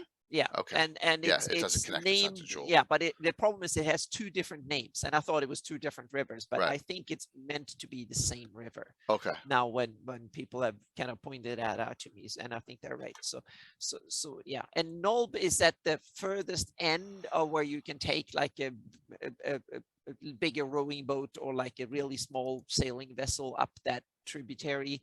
And to me, it makes perfect sense. If you want to hide out from authorities, you go up where it's so far away that the effort of going to get you starts getting too much to the return for the investment of the Viscounty's troops to come and get you becomes really difficult out there, so to speak. So that makes sense.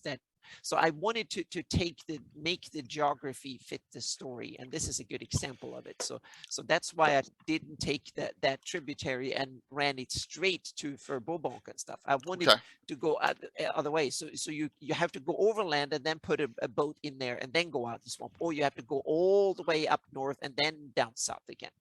So it makes it's a good hideaway, so to speak. So if you want to be a pirate, then you can go up and down that little river and then make landfall and then walk a few miles across and then attack someone or something, and then come back to the river and row up or paddle up the river upstream and then hide in the swamp again, so to speak.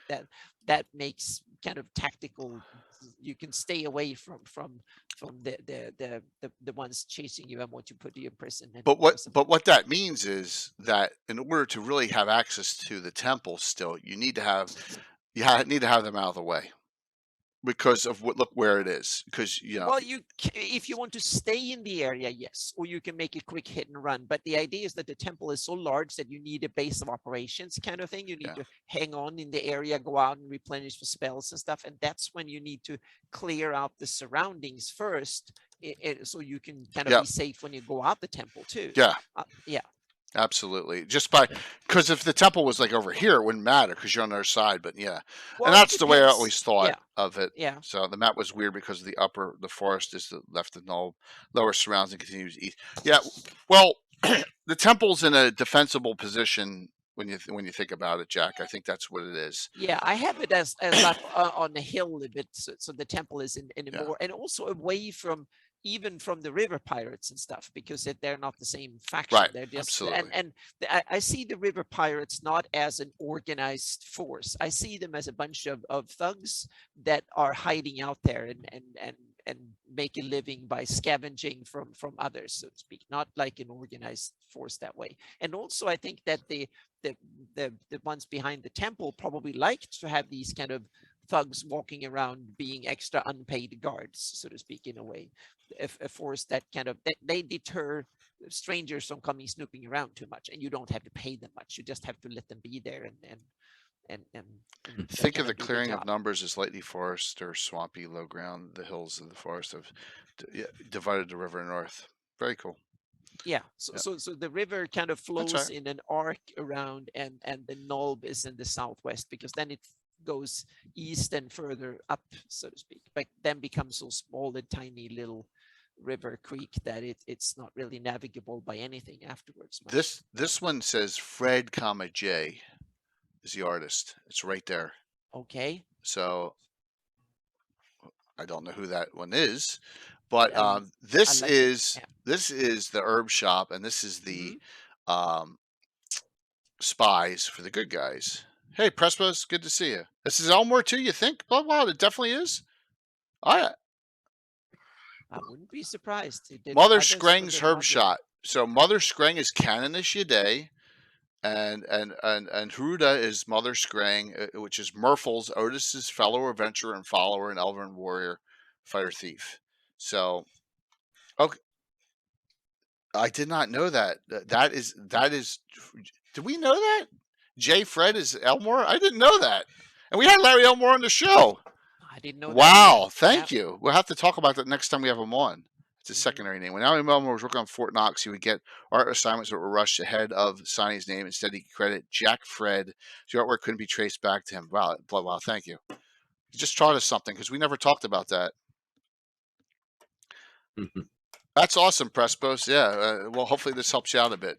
So, yes, so they're out here, which is kind of cool. They have their eyes on for Otis. Tim, what happened in your game with Nulb? Did you do a lot with it? What happened? Well, they didn't like the pirates, but they kind of handled it indirectly. I think they threw some money at buying drinks, and then the rest of the group set their ship on fire. And then in the chaos of that's their livelihood, that's their money, that's everything. It's still in there. They're running down to put that out, and they separated them out, and so they killed them off piecemeal. Because it says right here, it was a good idea. Yeah. Tolub leads a band of 40 pirates. Only a fourth of his crew is here with him. Half are out sailing on the river. The rest are guarding his ship. So they must be sailing out the river on smaller boats, right? Yeah, they're probably as smaller as yeah, because so he had his boat that big. Yeah, and they set it on fire. Oh, is he Prespos? That's cool. See, I did not know that, because I've never gotten the Goodman Games one, because we got, because we're all three of us are. Death Ray. Sent you an article on it, right? Oh, thank you. Whatever you're holding up, Jay, is covered up by you. I know, by Death Ray in a good way. The temple. Here, I'll do this one time for Patrick. Ready? Patrick, here you go. Yes. No. Boo. Yes. Yay. No. Boo. And that's that. Finally, for everyone, you get your choice of 2 of all these great reprints. I got a whole bunch of great stuff. I'll send them to you. I get them out tomorrow, and you win. All right. I have So about 15 minutes. Tolub is 8th level, which is pretty nasty because your characters may be 5th now. At best, 5th. I don't think they were that high. 4th, 3rd, I think 3rd or third 4th. Okay, so it's not an easy fight. And then the Grud Squint Eye is 6th, and there's not a lot of detail on them. Now, also, if you're running in the second, if you're an old schooler, this is well, this is right at Unearthed Arcana, but there's no weapon specialization or anything in here. But if you're a good DM, you're going to give these guys straight fighters weapon specialization, right, Tim? These are pretty nasty guys to fight. So yeah, and this can be a tough fight. This can be where a lot of people get killed. So don't fight them all at the same time. Yeah, you got to fight them piecemeal, and so for level temple grounds. Well, that would be cool too. 3D of the grounds. That would be cool with a flyby. That would be really neat. So Nulb is a stopover, and sometimes it was just added in, but it's kind of cool. You know, and you got Canon Ishide here. You got some other individuals here because they're mentioned in Temple that they moved out. They're out somewhere. Go ahead, Tim. You could use Nulb as your base. You're renting a place in there. It's just that you got to come and go carefully because people will be trying to rob you probably. So what our group did was once they dealt with the pirates and neutralized that threat, then if I recall correctly, they remember there are bandits in the temple too, guarding the temple outside. Yeah. I mean, that's a tough fight in itself as well before you even get to that's a tough one. That's a tough They're one. organized. Those guys are organized. They're organized. They created a base somewhere out here, if I recall. They created a base somewhere out here. Just all right. So let's go to the temple. And here are the ruins of the temple. And then you have on the first level and outside. No, not it's all outside. Sorry. You have the entirety of all these bandits. Hopefully you're doing all right there, Tim. Yeah, I have about 15 minutes before I have to call it. I appreciate it. Next week too, man. You'll be right. Next week's even bigger for you. Fortress Elendar. Oh, Fortress Elendar, Dark Tower. Both of them. Oh, both of them. Both of them next week. Yes, we're going to deep dive into Fortress Elendar and Dark Tower next week. Dark Tower. How can you deep dive both of them? Well, maybe we'll get one done and not the other. We'll see. Because the week after that's the 200th one with Ed Greenwood and Jim Ward and Jeff Grubb. So look at these guys. I mean, this is a huge group. The leader's 6th. All these bandits, and they're not bandits. They're fighters. There's some 0 level guys here, archers, crossbowmen, but it's not an easy fight outside, and it gives you a defense strategy for them as well. And so you have to, even before you even get inside the temple, you have to deal with these bandits that are outside guarding it. So thanks, Deegan. And this fight was a real hard one for my guys. Yeah, because they have the defense. They're already set. These are these aren't like the bandits at the Moat House, right? So here's a question for everyone. Let's see if we remember this. Anna, Tim. Of course, I closed it out like a dummy. Give me 1 second. What don't you do at the temple front doors?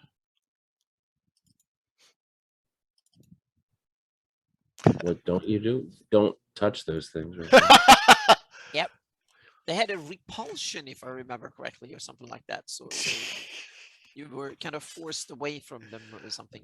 Yeah. So they had a lot of wards on them, and these chains actually limit Zugdemoy's powers, right? So when you come down into this area, here we go, sealed doors. There's 4 pairs of these. It tells you where they are in here. But there's other ways in each of these levels. Let me see if I can find the maps are at the end, unfortunately. So there were separate. yeah. So Compendium. here's the Yeah. so here's the ground floor level of the temple, and here's those double doors that are chained, but the side ones aren't. So you can go in through one of the side doors, but if you knock those chains down, you've given Zuggtmoy more power. And if you knock them all down, then Zuggtmoy is freely flowing about the temple when you get there, and that's bad news for you. You get crazy mushrooms. Yes, you do. So you don't want to mess with them, as is the point. And that was one of the tricks of the temple, was not to take them out. Notice everything else is destroyed, but the temple really always stays intact, which I found kind of interesting. And you want these are called, I'm going to fill my map. Mm-hmm. All of them. Yep. Which is a bit annoying, but all right. Yeah, and from a building construction point, it's kind of ridiculous. If you constructed something to effectively use it, you would never do something like that. It's yeah. And to me, it's like, it's not functional. It's made to fit the page on the paper and to have things spread out evenly. So it's done from a mechanical module design perspective, not from someone in that world, in the world of Greyhawk, would dig something out that would be useful to functioning for the creatures in there. No, not at all. But that's the really old school dungeons are that way. That's how I did it in 6th grade. Are in the small the rooms at the bottom, and no one knew how the hell they got in there. So yeah. So yeah, that's how we all did it, and that was why it felt so great. Was so many. Now think about this. I could never live stream this. I'd have to do something else. I can't. You can't do this with any of my. I can't do this with my Dwarven Forge. Not look at the size of these. It's impossible. They're so. Stefan on with a whole kit. This is like $30,000 in Dwarven Forge for each level. I mean, this is crazy amounts. I mean, even dungeon level 3 it's split into two things. Her prison. This is Zuggtmoy's prison, and then this is the level. And level 4 is not as bad, but oh my gosh, it's still pretty nasty. The levels are roughly the same size. It's just that they're a little bit less dense. They're more walls in between, so to speak. Yeah, this is tough. Really tough. You need your whole basement. It's a good old fashioned dungeon crawl. That might be good to remote and use Fantasy Grounds for. Yeah, because remember, Mike Wilson has done all of the temple is done and it's done in old school 2E. Its entirety is done Temple of Elemental Evil and Fantasy Grounds, the entire thing. I know I think it took Mike's group a year and a half to finish it. Celestian. And so it is done in Fantasy Grounds, that part. So if you know anything about the temple, there are 4 factions: Earth, Air, Fire, and Water, Elemental Evil, and they're all fighting amongst themselves. Starting on level, starting on the first dungeon level. I think 3 of them are there. One of them is really weak. I think it's air, and I think that it's kind of really, to me, it's just like unnecessary complication and cluttering. They wanted to make it so that I guess evil's chaotic. Is that what? They just wanted to split, but it just makes it. I don't know. Yeah. Okay. Well, I think it's funny that I think that the whole fungus thing plus the elemental is what I always felt didn't jive. Yeah, but the evil people not getting along, that's just normal. Well, yeah, that's normal, but you've factioned them out depending on the elements and stuff. Yeah, come on, yeah. It's a mess, but you're fighting salamanders. My idea and all that. The basic premise of the adventure, I really like the basic. It's just that it gets mechanically complicated, and the dungeons and stuff don't really make sense from an in-game construction perspective, so to speak. So if we go back to the days here, you got neutralizing null pirates 24, back to Hommlet on day 25. And then heading back to null. I think we had some deaths here, and they had to resolve this. I think they had to go back and they were out of supplies. It was a tough fight with the null pirates. They went back. Then I threw in fight with the Alpha Patrol. So I kind of, because all right, this group was named the Omega Patrol, which everyone hated right? Everyone voted for it. They and they The agreed. voted alpha, for it. The Mega Patrol. Yeah. what you have the beta and so This- on The last patrols. patrol you'll ever need. Last patrol you ever the need. Omega. Yeah. Yeah. Why weren't you mapping exactly? So I decided to enhance the bandits and make them the Alpha Patrol, and I threw some also there. I threw in some named characters in there, and that was what that was, and that messed them up a bit. And then they went, and they had to deal with resting after that. They couldn't get right in. Let me see here if I have all that, and then they made it into the temple, and that was started on day 34 and 35. And I got the notes on all the curates and Romag and all the others here. Yep, I did add some other higher level characters in here, and it's good. I wanted to change it up. All the way down to the 4th level. As you can see, the 4A start going in as they're going in. 4A, 4A, 4A, 4A in. The dates are going. They finally get down to the 3rd level on 54, and I ran out of paper, and then I stopped doing it for some. Oh, is that? I stopped because I guess I got lazy at that point. Yeah, Goblin. That Mega Patrol is one of the dumbest names we have. I'm sorry, Tim, but Rename it. it's something. No, you can't rename it now. This is all those Yeah, you years can. ago. You Yeah. can't. You can't rename it now. Call it the Omicron Patrol. No. They'll no, make you sick. No, I'm not doing it. I wanted to share something from Jason Zavoda.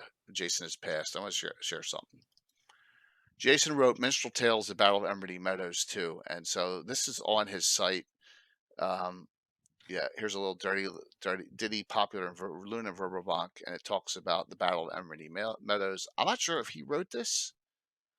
Yeah, loosely adapted from the Battle of New Orleans by Johnny Horton. So I guess he did. He adapted it, which is kind of cool.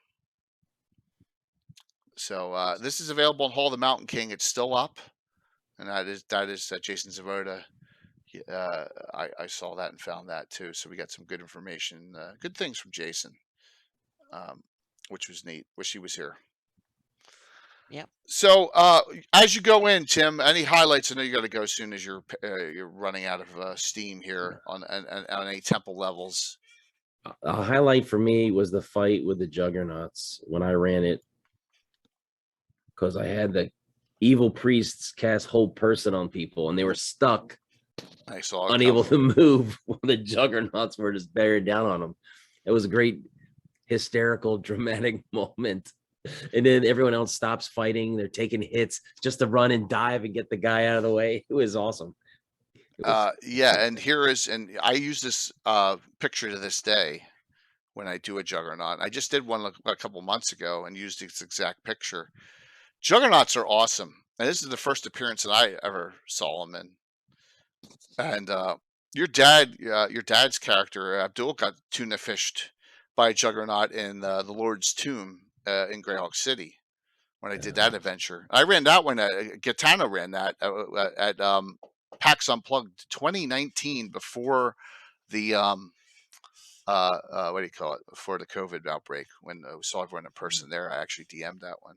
So the Juggernaut's a nasty, nasty monster. And the hit die is 10 to 13, and they run over you. They do 10 to 100. So that can really ruin your day. But yeah. But then Tim put me up against 6 Juggernauts once. I won't even talk about that. Uh-oh. You're welcome. All right. So you fight a lot of baddies. You fight your way down. You don't open all those gates. You can free Frommel. That cannot happen a second time. Frommel's was 3 years ago, so we did not. That was not capable of being redone. And there's all sorts of monsters. It gets nastier and nastier. Trolls, giants, there's salamanders. There's all sorts of things in here. Bugbears, Ettins in here. The level when you first run into the trolls, that's on level 4, right? Or is it on level 3, I believe. I just I ran level 4. Yeah, there's trolls on 4. I thought there were trolls on 3 as well. Maybe everyone not. I gamed with had 2 characters, and so they would one group would go in, and then the next group would go in. So they would alternate their characters, and that way they could keep pressure up while one group had a day to recover, or a day or 2.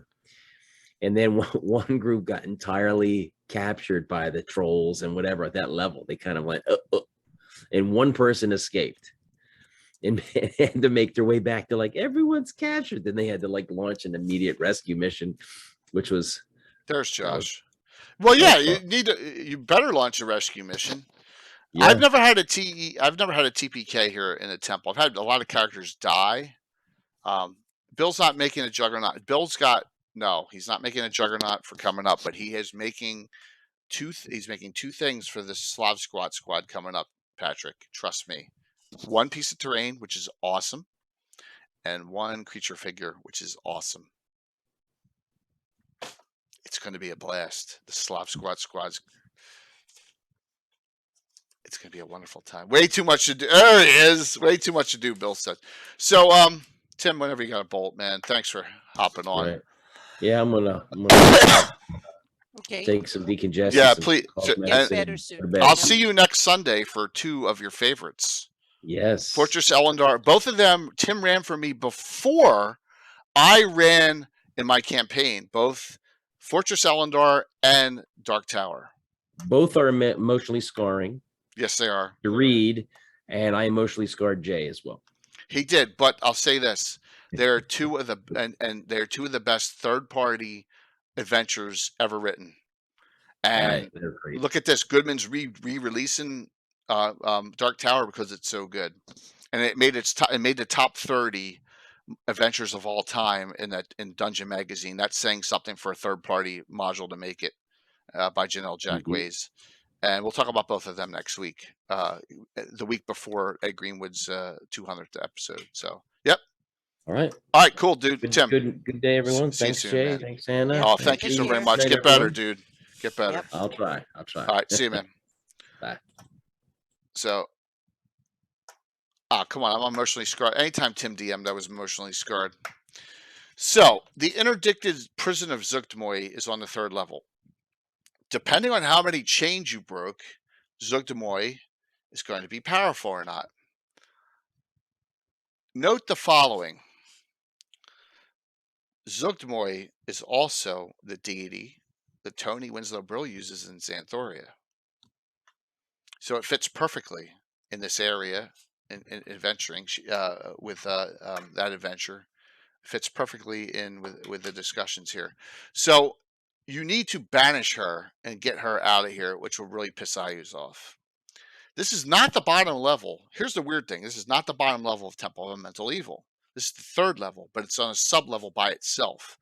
So sometimes, I think the first time they did this earlier, the last time we did it, they waited and said, let's clear this out of all the elemental evil leaders first, then deal with her last in case something goes wrong. I think that was kind of smart. So that's what happened this time. So, and there's Zuggtmoy fully bound. I think her hit point 222 is a little low. I bumped this up. Armor class -2. I think it should be a little lower than that too. But here's her power here. Whoops, with the gates broken. It says it right here. There it is. It tells you exactly, it gives you all the other things and the experience point bonus because of the powers she's going to gain, which is really nasty under Zuggtmoy. So, okay. What stub your? Yeah, Tim was really under the weather, and I appreciate him. Emotionally scarring Jay. Yeah. So Anna, what are your thoughts on at this point? I know you don't like the factions in there, but no, but that's minor things, and to me the interesting thing is that I want to do now when I have a couple of more decades of thinking about Greyhawk and stuff. I want to revisit the temple and tie it in. First, I want to write how the story of how it came to be and the backstory of Zuggtmoy and Ayus and stuff in my version of Greyhawk, so to speak. So I have how the temple came to be, why it came there, and so on and so forth. And I'm not going to do any drastic changes. I just want to explain how the tweak certain bits to fit my campaign, so to speak. The Yeah. temple should still be there, and it's an I use Zuchtmoi construction, so to speak. I just want to have some dates and a little bit more, so I can figure out who other think, meaning where do Lareth the Beautiful fit in the picture. Where's Loth fit in? Exactly, you know, exactly. All hey, the other Chantel. stuff, so to speak. Who should else be involved? Which henchmen are they using, Yeah. and so on and so forth. So I want to, and the nulb and all that. I want to kind of develop that setting and the area around it further to fit my campaign. Meaning, don't change anything fundamental. Just add and polish things to suit my needs in my campaign, so to speak, and then start thinking. And I want to also go back, what is Zuchtmoi's role? Because she's just in the adventure, she's kind of, I use sidekick or imprisoned in there for some reason. Exactly, imprisoned in there, meaning, okay, so why is she imprisoned? Who did it? Why? When? And etc. That and I don't know if that's for. I don't remember if it's fully explained in the module or not, or if it's just a fact of the module. It's not explained, but it's explained that if you do certain things, you can can banish her for 100 years or whatever. So we get the situation from when the party gets there, but we don't know anything about the backstory. And I want to fill that in, so I knew who she was fighting and so on and so forth. So I don't want to change that. But on the other hand, now it's gone a few years, so she's probably being freed by someone. I simply assumed the module had been played and it had already happened, but the remnants of the temple is still there, and there might be lingering effects. And now it's an empty real estate, so someone else might have moved in or whatever. So I want to, but I want to have the story of the temple, and I also want to dig deeper into Zuchtmoi's role. And we have some more now meat on the bones that was not around when the module came out. We have the Gourd books, and Zuchtmoi appears in the Gourd books. She's one of Ayu's lovers, I think, or partners, or partner in crime and stuff in the Gourd books too, and chasing the Theo part and all that stuff. And there's some cool little tidbits on who Zuchtmoi is. And if you Google Zuchtmoi, you also find that Wizard of the Coast made a fantastic model of Zuchtmoi. Yeah. And if you Google, you can find pictures. They brought it to Gen Con like 10, 12 years ago, or 8 years ago, or something like that. It was like roughly a decade ago or something. They made fantastic models of, I don't know who made it, but I think it was under the umbrella of Wizard of the Coast. And they published pictures, and I think she came to Gen Con or something and was exhibited there. But you can Google and find pictures of that Zuchtmoi. She is fantastic. Yep. She looks awesome, and that use them to inspire you to weave further kind of cool things with Zuchtmoi, and also to tie her into the backstory of things. So that will be my kind of point of using the tablet, because I think it's kind of a waste to just take all this cool material, run it once, and then throw it away. I don't like it. Absolutely. Meaning that the area is there, it's developed, and now it has a back history, and you can run it once, and then you can kind of put it on the back burner, and then note what happened when you ran it, and then go back to it 5-10 years later and build on that story. And I will do one further. I will build more of the backstory, so to speak, and develop it further and have tentacles out into my version of Greyhawk. From the temple is just one piece of a bigger puzzle of Ayus and Zuchtmoi and others, so to speak. I will probably tie in parts of Selene, elves, and then God knows what, Furbobonk, the good forces and stuff. The Battle of Emory, Meadows was part of a bigger scheme, etc. There's a lot of cool possibilities you can build from when you build future campaign arcs and adventures. So, good points. And note the following here: is if there are all the outer gates are broken, so when he's freed, then you're shitville. But if you manage to slay her, remember the 4 elemental symbols vanish, and the elemental nodes collapse as well. Then you don't have to worry about them. So there you go. Now, this is what I did after Lay Demon Seeking Command. Yeah, that's funny. this is how I tied back in because she's banished in my game. How could it be Zogdemoy? So we're going to talk about this is Tony's Candlekeep Mysteries. That she wrote the adventure in this Xanthoria. It was this book, right? And we had a question on this during the during my trivia challenge. Xanthoria, right? This is the book, and with the book that Xanthoria, the plague came, and that druid got all corrupted, and but it was a Zugdemoy book. So that's how that happened. So Zugdemoy wasn't running around in the sus, but that's what happened. Kind of the connection in there. Yeah. So and just oh, sorry. go ahead. No, go ahead, Anna. I was going to say, I also want to dig in. I'm so big on due to my current campaign and stuff. I'm so big on thinking about old faith and old Flan stuff. So in my take on it, Zuggtmoy goes back to one of the Urflan cults. And one, she was a demonic cult tie into nature and the decay of nature, meaning the dark druids, the that side of the faith, meaning the decay, the underworld, and so on and so forth. That's how I want to see her role in from the old faith. She was one of these cults with Orcus and Nerul and a whole bunch of others. She was one of these that played a part in the cycle of life and the cycle of nature, and she was part of the decay, the underworld and stuff, and that's where she comes from, so to speak. That's awesome. The story back in the day, and then you can weave in Ayus and stuff, but he's a much later. So Zuggtmoy in my campaign, in my idea, is that she is much older. She has a way older story than Ayus. So it's more like Zuggtmoy probably uses Ayus, and they use each other. So like Josh, like you said, a power couple, and I think that fits really into the picture there. So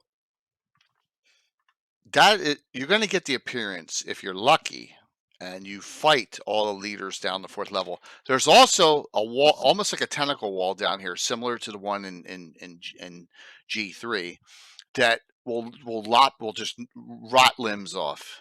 All right, and you have to actually get someone brave enough to run through it because a lot of the baddies are behind it, which is really nasty. The 4th level is very dangerous, but if you do defeat them, you're going to see Ayu show up in the adventure. It says here, PC's actions may result in the appearance of the demigod Ayus, the lesser god, Saint Cuthbert, or both. So this is the kind of a neat thing at the end. If you do wipe them out, Ayus is really pissed off and shows up. Well, then Cuthbert shows up. So if Cuthbert does appear, he and Ayus will vanish together in a puff of smoke and thunderclap, as they will not discuss or settle their differences in the presence of their followers or other mortals. Please note this is well before From the Ashes. Okay, so from Carl Sargent era has not even been thought of yet. So they're like, oh, how could they do that? He's taken over half the world. No, it hasn't happened yet. So before their departure, Ayus will first restore his troops with a gesture, and his ancient enemy will do the same thereafter. This is the effect of animating all slain evil troops wearing a symbol of Ayus, restoring them somewhat as monster zombies. I didn't want to put my players through that. I thought that was really awful. So I didn't do that. but I just like, that's too much. But I think that's also, this is a good example of you need to figure out what role your gods have. Yeah. Meaning, are your gods hands-on? Are they literally walking the planet, killing things, or aiding things, or something? Or are they just distant powers that affect their work through the clerics? Or are they different gods, meaning the demigods are much more present? You need to kind of figure out how you want the roles of gods and religions to work in your campaign take. Meaning, you can have everything from not so effective, so powerful gods that walk the planet and do things and interact in things personally, or they are very distant, or you might have both. Greater gods are distant, powerful beings that don't come in, and so on and so forth. And you don't have to detail it the crazy amount like I'm doing. You just need, you don't need to over prep it. You just need to have some basic idea where you want it before you unleash it on the player. Exactly. So, on the characters, so to speak. So you are aware of the consequences. Once the gods start interacting with the, and I've done this mistake earlier on, and I don't want to do it again, so to speak. So this is one of these, I think, if you run a long-term campaign, if you only run the adventure path by itself, no biggie. But if you run a long, persistent campaign and your own world of Greyhawk, then you need to start thinking, what do I want to do with the gods and stuff? And even I use, meaning how hands-on do I want to be or not, so to speak. And also the roles of demon princes and others. Are they just godly beings with different names coming from different parts, or are they fundamentally different from gods and stuff? So just some ideas of how the divine you want it to work in your campaign. And depending on the play style, it could be a few thoughts to a whole supplement, so to speak. And it's very important for your game because you know, you get a feeling. I have not had deity show up very often in all the years of 42 years of playing, but in this one I do, because it really it sets the story to a high point at the very end. Mm-hmm. And also your players, some of your players want to have some sort of consistency. They want to know why, if the evil gods show up, why doesn't the good ones do?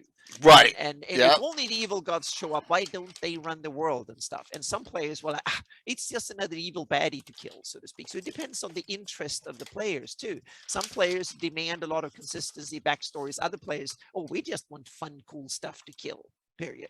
And in between. So listen to your game group and be ready to serve their interest depending on what direction they want to take the game, and then what direction you want to take the game. Absolutely. Great points. I want to show everyone some things here. So final confrontations leaders is here, and then I want you notice Ghost Ship of the Souls and Murlocs Invade Altamira are both separate. But then I run this TEE Epilogue Revenge on Zert. Now Zert is in, this is post Temple. I'm not done yet. Zert was an agent, and he's going to attempt to take revenge on the group. So group will find out through Lawrence Reinhoff and where Zert's hideout is located, and they can go, you know, and going to seek him out. He has a lot of Verbeegs with him, some wargs, and a shaman. The shaman is a Verbeeg shaman. And that ends that. But that is still not done. And I'm sorry I don't know the adventure number, but I have an adventure called Elemental Evil Resurgence. And I have to look it up to see what number it was. The Omega Patrol will be contacted by the Council of Hommlet. They need the group's assistance. The Tower of Rufus and Burn was attacked by giants. They headed into forest.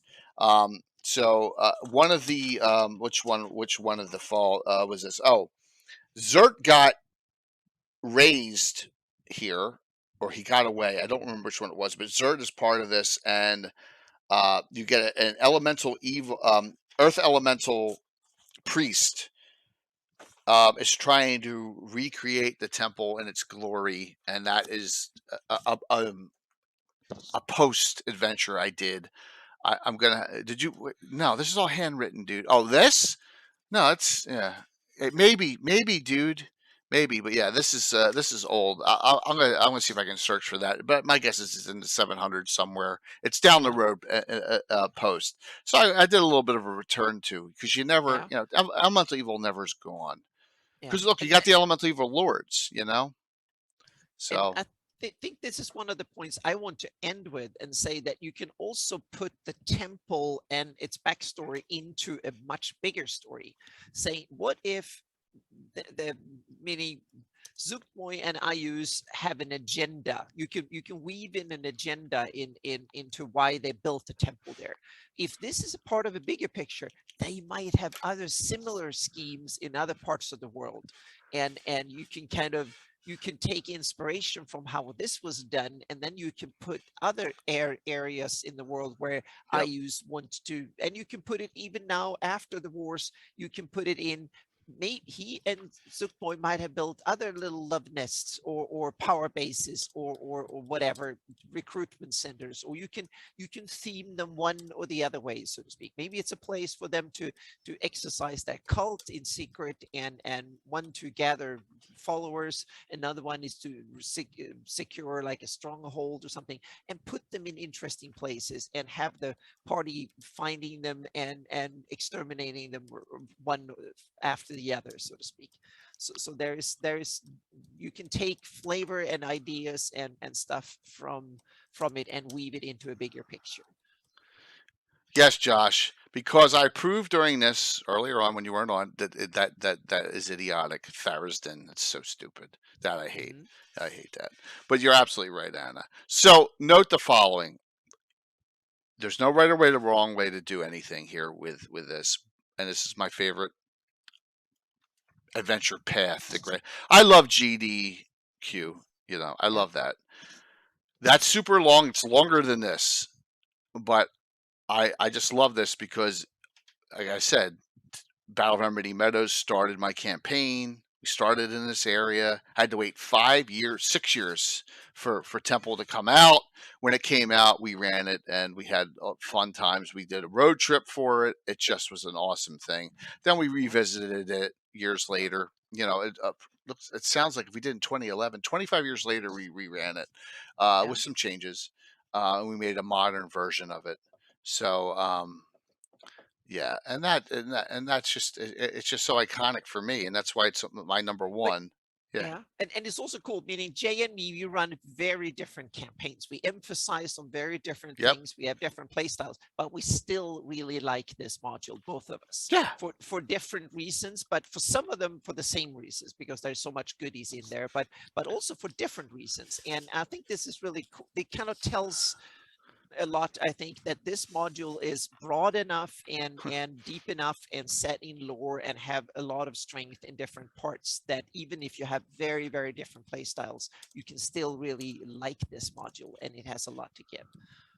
So I'm gonna have to check that out, Prespos, what that is. You know, I linked in Greyhawk Mike's PDF that's available on Greyhawk Stories. TOE is not what exactly. Yes, BB, I agree, and 100%. we should have a Thuristan discussion in some other future. We will during the Forgotten Temple of Thuristan and good. Shokanth. Yep, as we do a deep dive on those two. Yep, because there are cool ways you can deal with Thuristan, and there are interesting ways. But I agree. I don't think Temple of Elemental even. There's enough big evil baddies, so don't mix up Thuristan. And I think Monty Cook just threw in a lot of stuff without thinking too much. Yeah. I agree 100%, but that's, just me. Yeah. So there are cool homes for Thuristan, but Temple of Elemental Evil, in my book, is not. It's not the right place, the right time. Yep. Hopefully you enjoyed the first sets of deep dives, and of course I probably missed some stuff that I wanted to go over. But note that the key, and thank you, Joshua Fontenay, for this. I'm going to link this one more time. So, Joshua, if you're still on, you can please relink this. It was earlier on in chat. This is, I really appreciate it. This is a faction list of every NPC in Hommlet. I think it's fantastic and well done. And he linked this earlier. You can probably go to the video of this and get it. My guess is it's within the first 45 minutes of us being on. So very nicely done. Yep, exactly. So there you go. And that was very well done. It is. It's a great map. So and he linked it for everyone. Village breakfast food. Yeah, exactly. So. We got another raid coming in. Oh, it's Skagath in Dice Corner. Awesome. Skagath, no monks tonight, so you're safe. You are safe, Skagath. We're just finishing up talking Temple of Elemental Evil and Hommlet deep dive. As it's great to see you, and just because I'm delving into my Wall of Fame, and they're the first two we're gonna do. You're safe, yes. Yeah, absolutely. Very safe there. Okay, so we got a lot going on. This is normally on a Sunday night, and it's on a Monday this week, but Gabbin will be back on a Sunday. We'll do some quickie shout outs. So actually, they may not be quick, but hang in there, then we'll do the giveaway. Please hang in there as I got some wonderful things going on, and we want to talk about all of them. And so, Anna, what is going on in your world? There's a lot of them. I put, hang on a second, I need to put a link to that. I just posted on my Patreon blog, but awesome. It's for everyone. I put in your Patreon in just now. Yeah, Yeah, go to that, and the latest post is open for everybody. Is a time zone map of Earth. It's a quick little project to get to see the size of the planet. So it's 1 hour time zones across the whole planet, so to speak, just to get a size of the big. And my Flanny's map covers roughly 7 time zones. That gives you an idea of how large that map covers. So the Darlene map is probably about 5 time zones. So it's a little bit bigger than North America across, so to speak. So it's not as big as Hawaii included, but it's kind of that is, yep.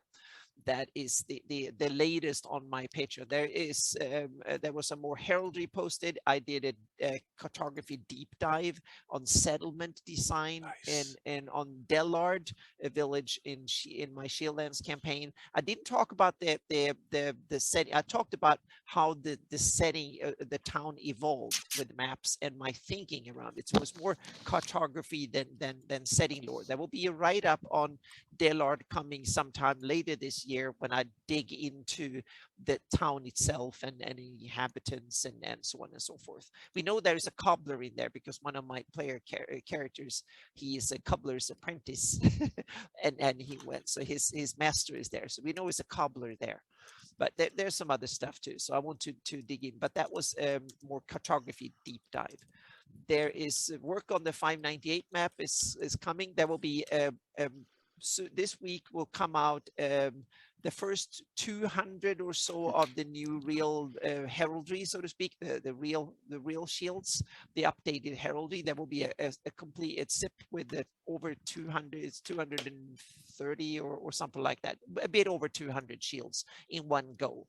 Will be available to my patrons this week. And the 598 map is underway. The 576 2022 Atlas is being wrapped up very soon, so hopefully we can have the index and the last that I hope that we can have I can start working on finishing up the index and stuff by next week or something like that. That's coming.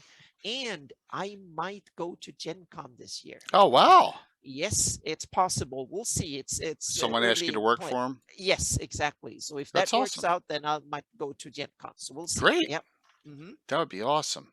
Yep, and there's some other little tidbit projects I'm working on as well, and I have a bunch of messages and stuff. So if I got, all of a sudden I received 10 emails in 2 days. So I'm going to I've answered a couple of them, but I still have a few more, so to speak. And the new $50 tier on Patreon I'm going to write down how it will work and stuff like that, so people can start thinking. I have 3 people signed up who wants to do it already, so but I will take that into account. So there will be, when I launch it, there will be some additional, my idea was to do 5, maybe I'll increase that to 6 or 7 depending on the interest, so to speak. So there will definitely be some non-signed up tiers available, so to speak, for those who want. Nice. That will be a custom, but I want to have the 598 map done, so it will probably be another month before it's launched. So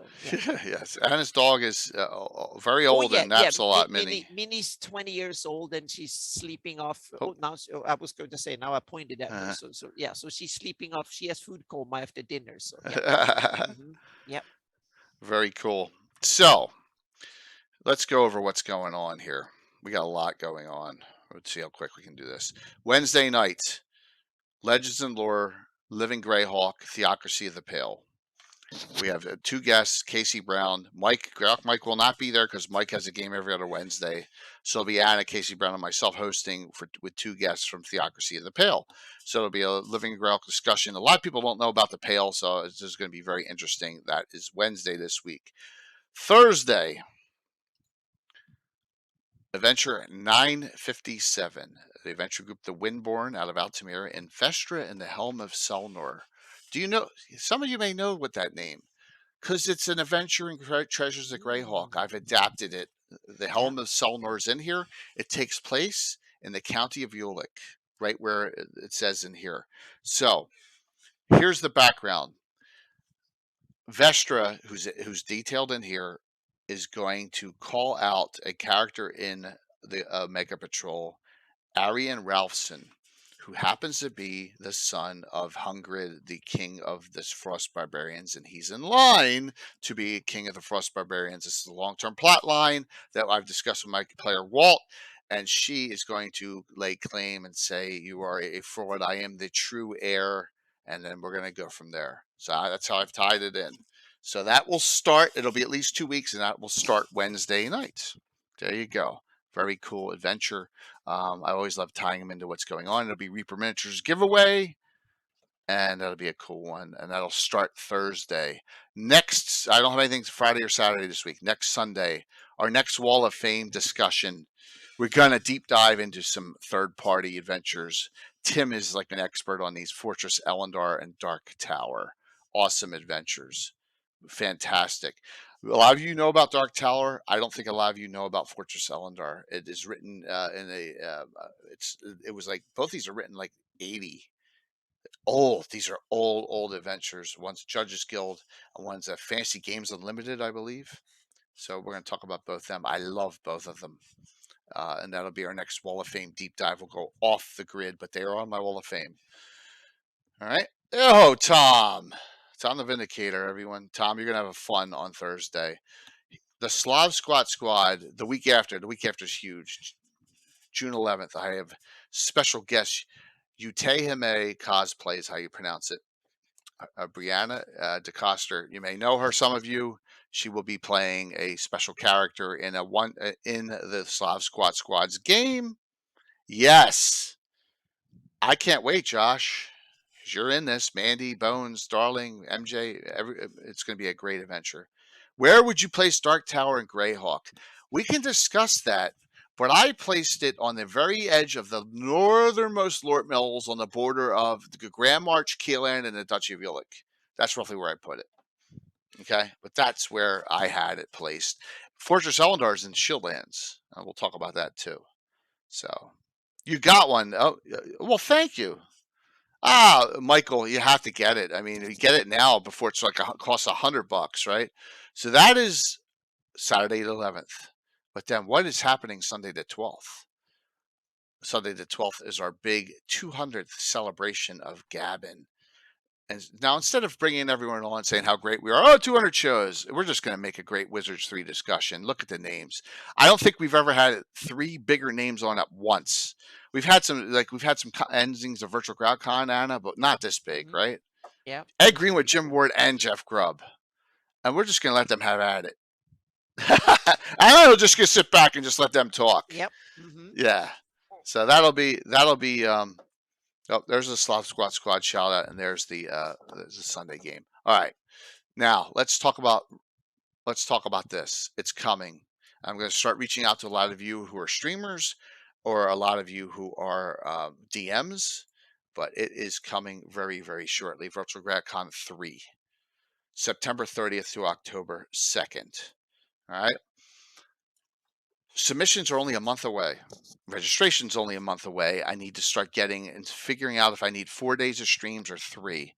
Here's some, thanks to Troy Cannibal. I know he may not want me to thank him. We're going to have 3 pieces. We have a Baltron's Beacon one that's not complete yet, but here is by Dan Smith. Here is our prelude, our ode artwork to Bone Hill. All right, there he is by Dan Smith. There's his ode artwork. Okay. And then here's our ode artwork to the Ghost Tower of Inverness. There you go. No, we're gonna have a joust, Bill, for the Virtual GrowdCon. We're doing another joust. We're gonna do a double elimination joust this time. I already got it worked out, so you really don't need to do much new terrain. And there's our ode to the Ghost Tower of Inverness. We're waiting for the ode to the Baltron Speaking, which isn't complete yet. I think we're going to let the community decide which one they want on the shirt to be the official ode to artwork for Virtual GrowdCon 3. So, yep. And that will be that's some cool stuff. Very nicely done. Thank you, Troy, for working that out and getting that taken care of. So, sure. Good to see you. Last call for the giveaways. Please, we're going to do them. Thank you. We're almost 100 people on Monday night. That's pretty awesome. Which is cool, Chantel, and we'll let everyone vote. We'll do a vote somewhere, and there's going to be all 3 of them. Oh yeah, a joust. Duncan Joustley will be back, of course, and it'll be double elimination. It'll be a little bit longer. I'm trying to get some big names. I've already asked Todd Stashwick to join us for that. I'm going to ask for a couple other people. It'll be a fun time. It'll be good, and that'll be our big thing there.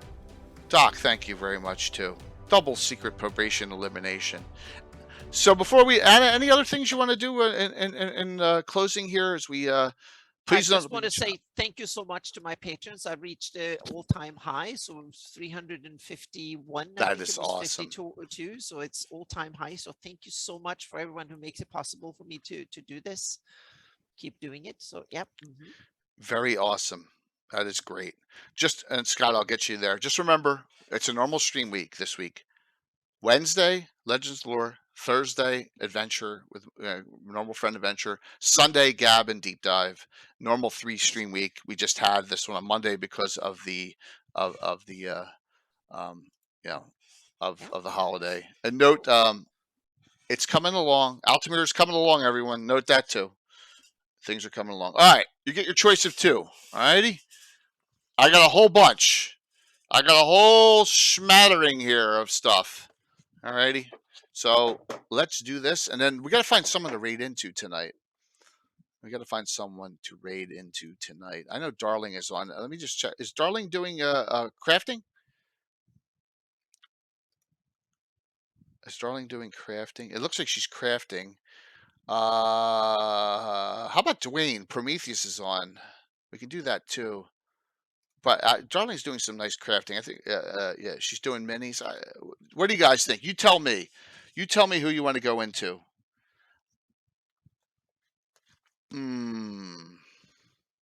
Thanks, Keith, for that one too. We're all over. There we go. Just keep on going there. Let's do the giveaways, and we'll see. Look at that.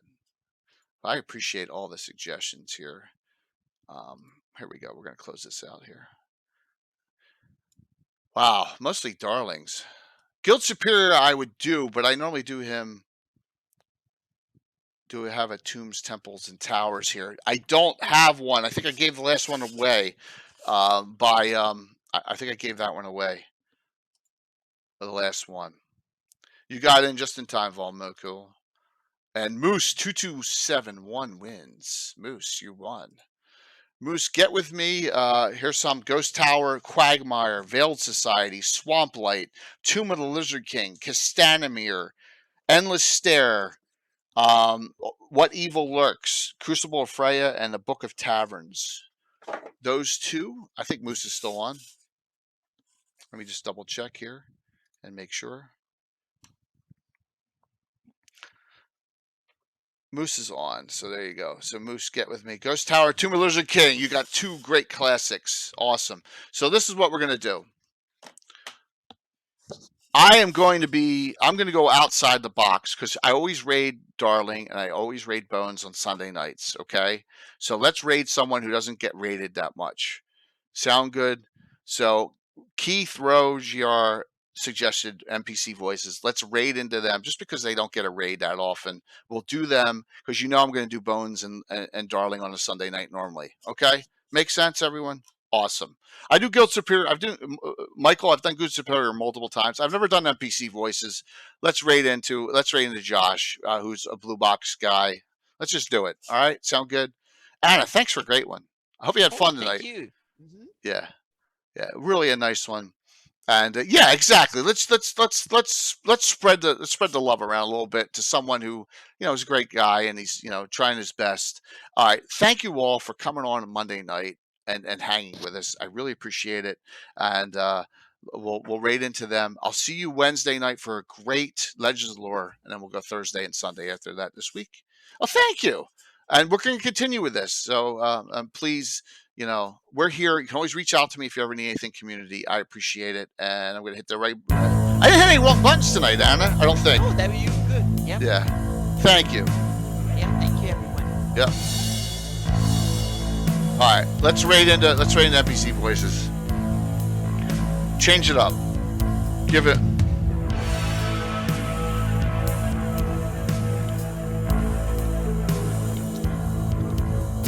See if we can get like 70. That'd be awesome. There we go. 67, 69. There we go. 70. Look at that. Awesome. 5, 4, 3, 2, 1. See you Wednesday night. Thanks, everyone. Look at that. Perfect. Yeah, that's great for being Monday night. It's gonna be Yeah, on a Monday. Still, we got that.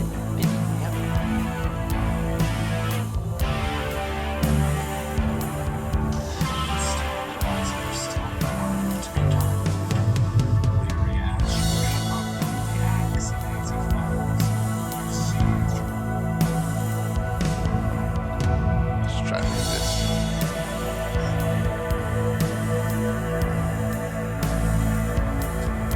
All right. Finish this up.